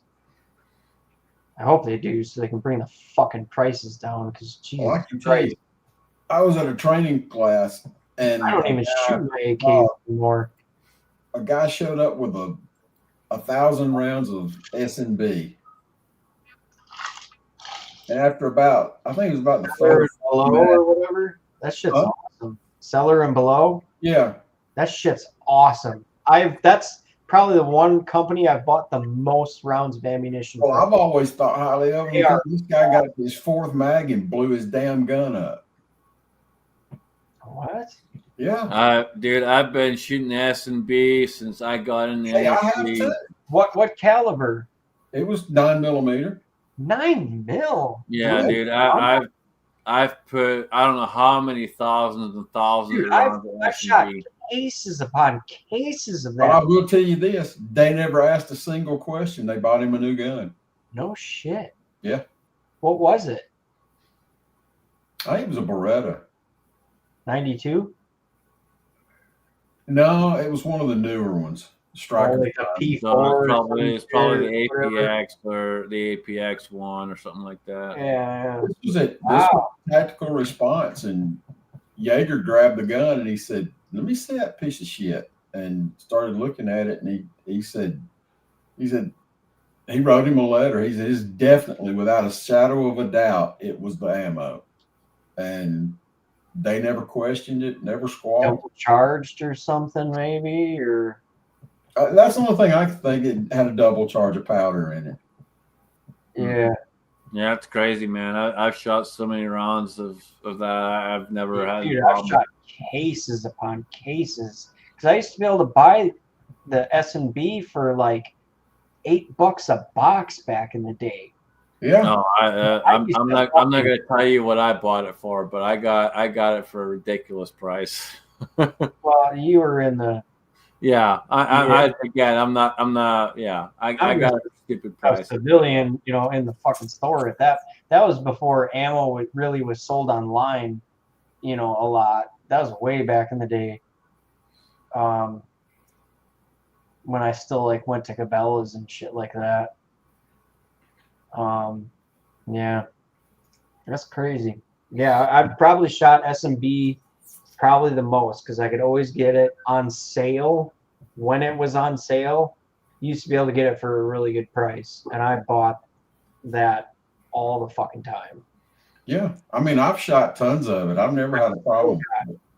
Fucking I've never had a problem with anything I've shot except, and it never was really a problem, but just Winchester. It's Winchester just, white box. yeah, Fuck yourself. it's just Yeah, nasty. Winchester white box could kiss my hairy fucking Scottish ass. Well, it's just like somebody, opens up your gun and takes a dump in it. That's Winchester white box. You fucking you open it up, take a dump. But it's cheap. It's dirt cheap. It's No, I horrible. wouldn't even say it's dirt cheap. Winchester white box is fantastic if you want to practice fucking tactical Tap-rack malfunctions. If you want to practice cleaning your gun, You want to practice malfunctions and reloads and all that? Yeah, fucking Winchester white box all day. Tap rack bangs, they get real good at them. Fucking quick. Hey, who knows anything about Wit machine suppressors? I've heard of them. I don't really know anything much about them. How in the hell can they sell a suppressor for $199? It's Because three there's nothing to them, man. That's the thing of it. printed. Like, Well, oh, they're well, getting no. great So, reviews. so look, here's the thing of it. You gotta understand the whole industry as it goes with suppressors, and the thing of it is they're overpriced on purpose. Sure they are. They're overpriced on purpose, and then they're tax stamped out to fucking get you to where you can't afford to buy them, or that's the entire point of it. And you have certain companies out there like Whip Machine who offer them at lower prices, and the quality is it's not going to be anywhere close to some of the higher end shit, but they're not cheaping out to the point where they're not working right or they're going to cause you problems. They still make a quality product. The one thing that I will say with Whip Machine is they have shitty fucking customer service. And I say that because Two guys in the company. I have bought a couple of different muzzle brakes from them over the years, and I had terrible fucking customer service from them. That's it. I mean, I've been looking at muzzle brakes, and I came across that, and I thought, well, geez, why would I buy a muzzle brake at a nice muzzle brake at nearly $200 when I could buy that? If you What are you can, trying to if put it on? Huh? What are you trying to put it on? 300 PRC. Oh, what? 300 PRC. 300 PRC. What the it's a newer ROM that came out here in the last year or so. No, it's been out like 7 years. Has it been out that long? Yeah. I thought it was newer than that. Well, that's because it got absolutely no use. I've only heard of it in the last year or so, so I thought it was newer. Yeah, what machine? They make some good quality stuff, but again, it's for me, it was always the customer service. If you can get the product and get it in a decent, timely manner, yeah, you're gold. But well, the only reason the Jerry Michalak's daughter said, "Give them a look," and I looked at it and I thought, well, here's the difference. They're not gonna treat Lena Michalak like they treat me. No, but I ordered so they do custom brakes and stuff too, and that's what I ordered. I ordered a custom brake. I forget what gun it was for, but I ordered a custom brake. Gave them all the specs, the whole 9 yards, and the timeline on it was, I think it was 3 to 5 weeks, something like that. And 8 weeks went by and I still hadn't heard shit. No, I mean, they're too damn easy to make. And so, I reached out, go, hey, just trying to figure out what's going on. Haven't heard nothing, blah, blah, blah. And, a couple more weeks go by, still haven't heard shit.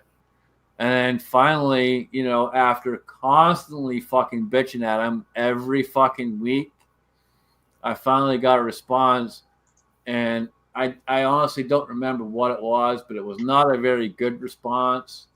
And then it was probably another 3 to 4 weeks before I finally got the fucking muzzle brake in the mail. And when I got it, it was, you expect some machine marks here and there.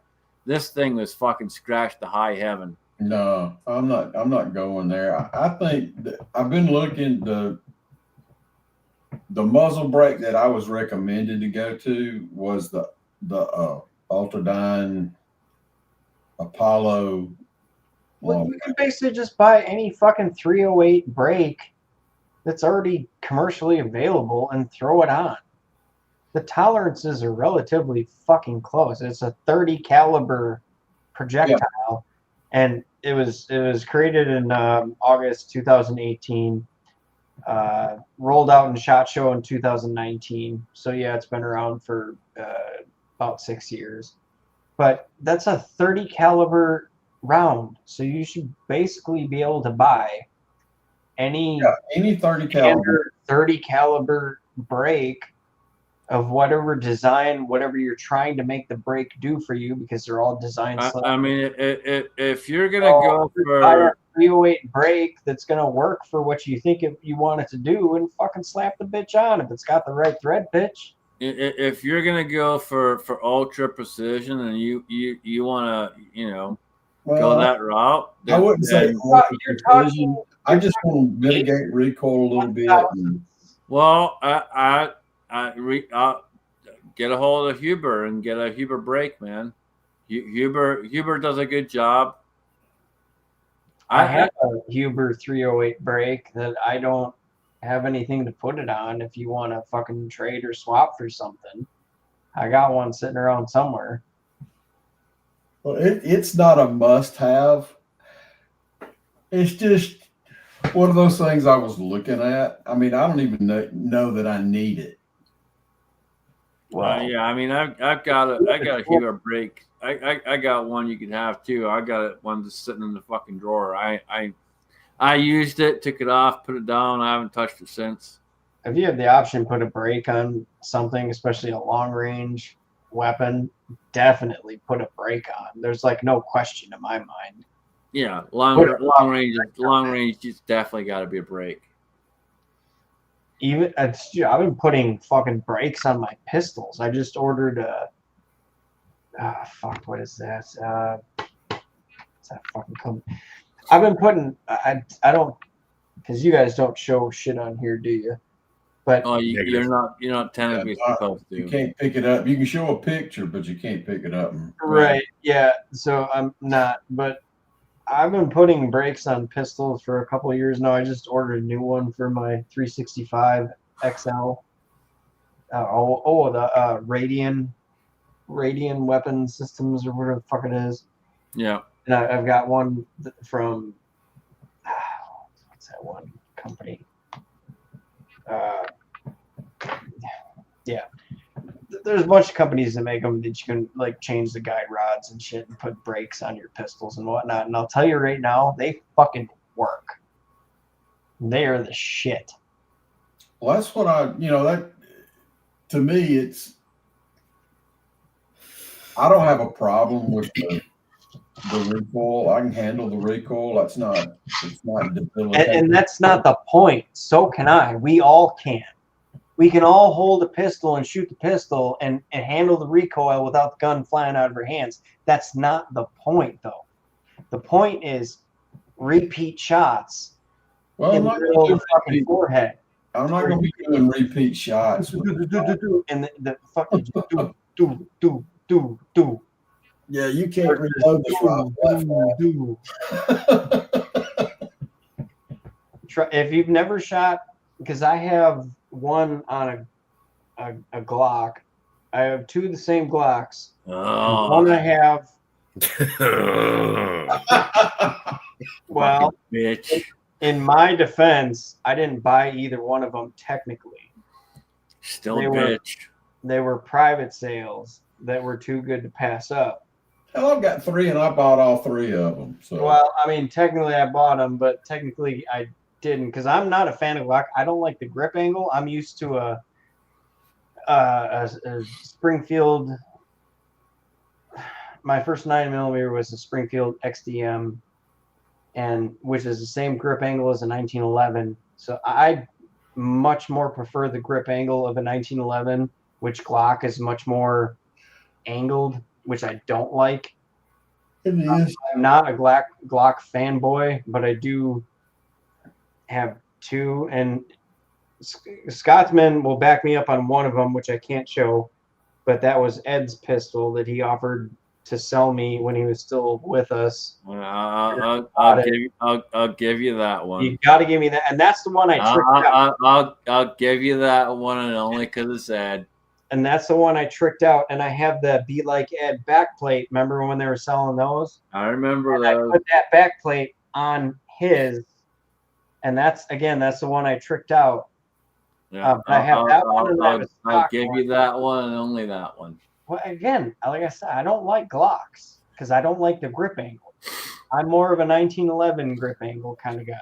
Well, that's the first thing I tell people. If you're fighting the grip angle from the minute you pick it up, you put the Glock down. Right. It's not right. It's Well, not and- right. It's I've taught so many people over the years, and the number one thing is when you pick that pistol up and you put it in your hand, if you're not able to take up all of that gap and fill that entire thing right there, you got problems right off the rip, and it's not fitting your hand right. I mean, that's when we got to look at, okay, what do we need to look at you getting instead of what you're working with? Because so many people start off with a striker fire pistol, and it's not always the best option, but they go that route because typically it's cheaper. I mean, you can't get in a 1911 for what you can get in a Glock for. Negative. Yeah, I guess now you can. There are some cheaper 1911. There are, but still basically no. And I mean, right now I'm jonesing for a 2011. I really want one so bad I can't stand it. Yeah, I just mean, got my first one. I haven't even shot it yet, but I just bought my first one. I'm not gonna talk prices on here just because YouTube already tries to get me for selling when I'm not even fucking selling anything. But you can get a basic, decent 1911 at a really decent budget price. 2011s, you can get into them for 2011, you're touching 12 minimum. No, so there's a few out there right now that are under. Yeah, but under there's some that are trying to be 2011s, but they're not. No, Like, there are some. There are some that are on sale right now that are. There's one in particular. They're under 4 digits. Oh yeah, there's one. I can't remember who it is. I can't remember who makes it.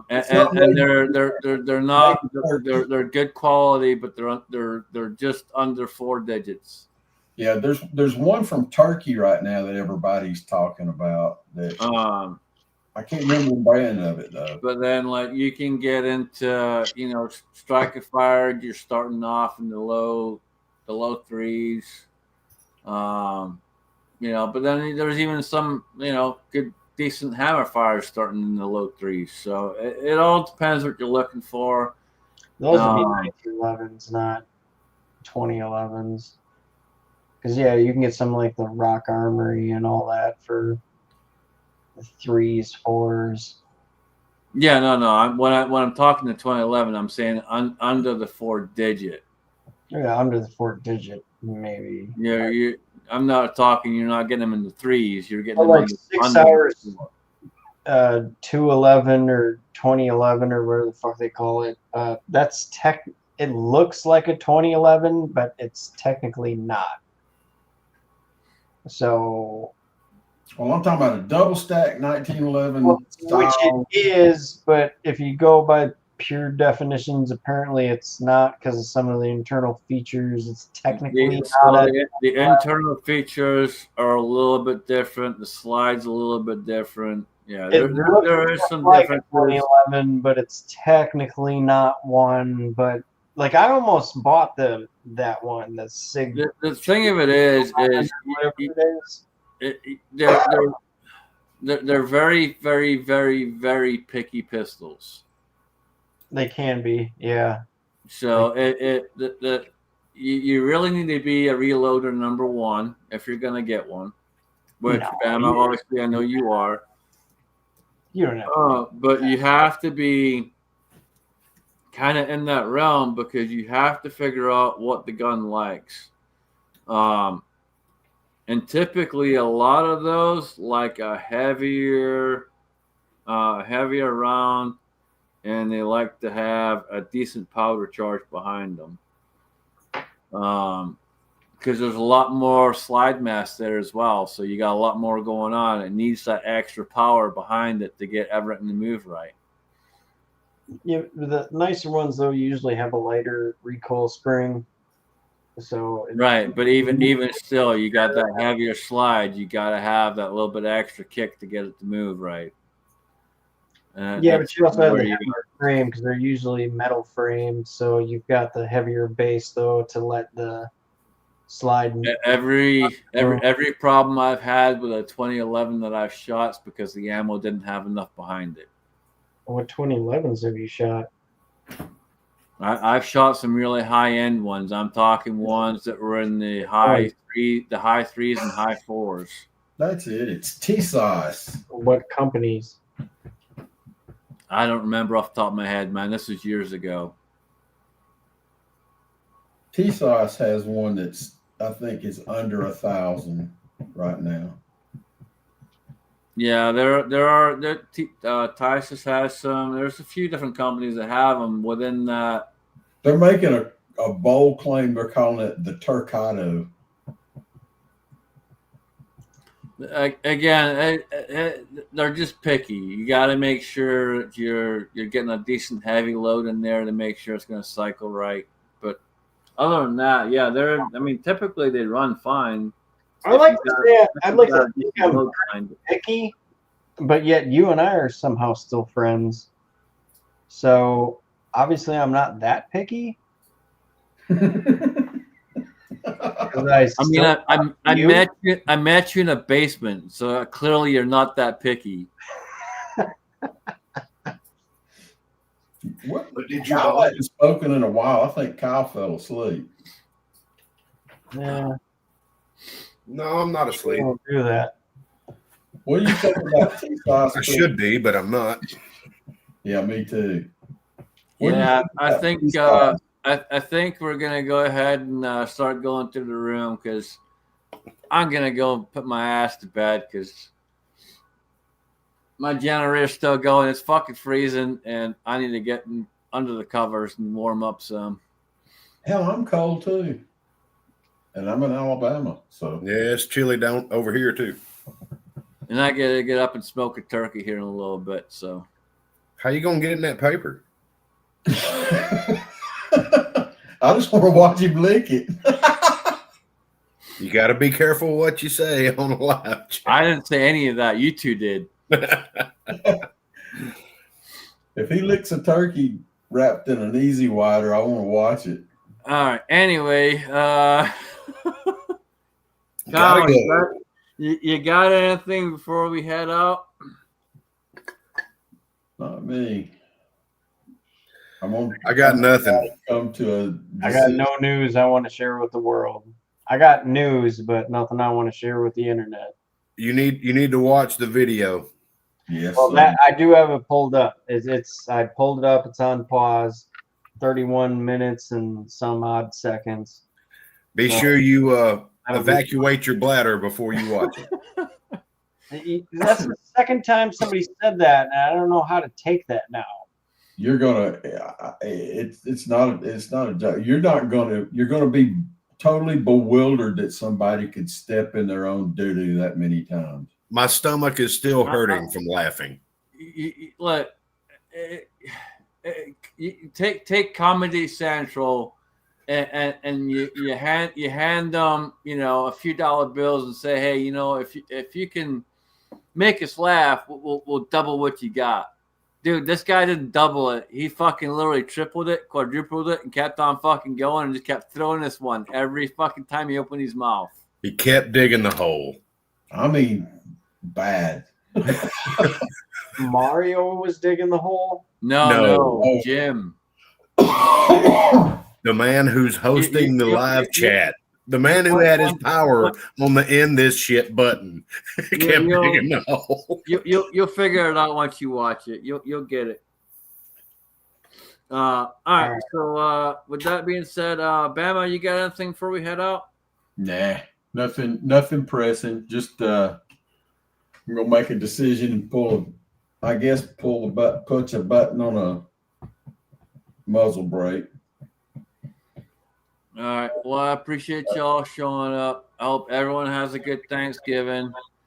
And we will see y'all Sunday. With that being said, my good basement buddy, you got anything before we head out? Do I get to flash at the end of it? You can flash at the end of it if you want, my brother. I will. Happy Thanksgiving Flash.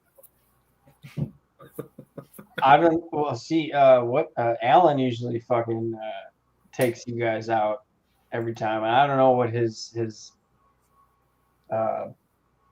Keep your magazines loaded and one in the chamber. well, my magazine's not loaded, and I don't have one in the chamber. But piss out! Boom!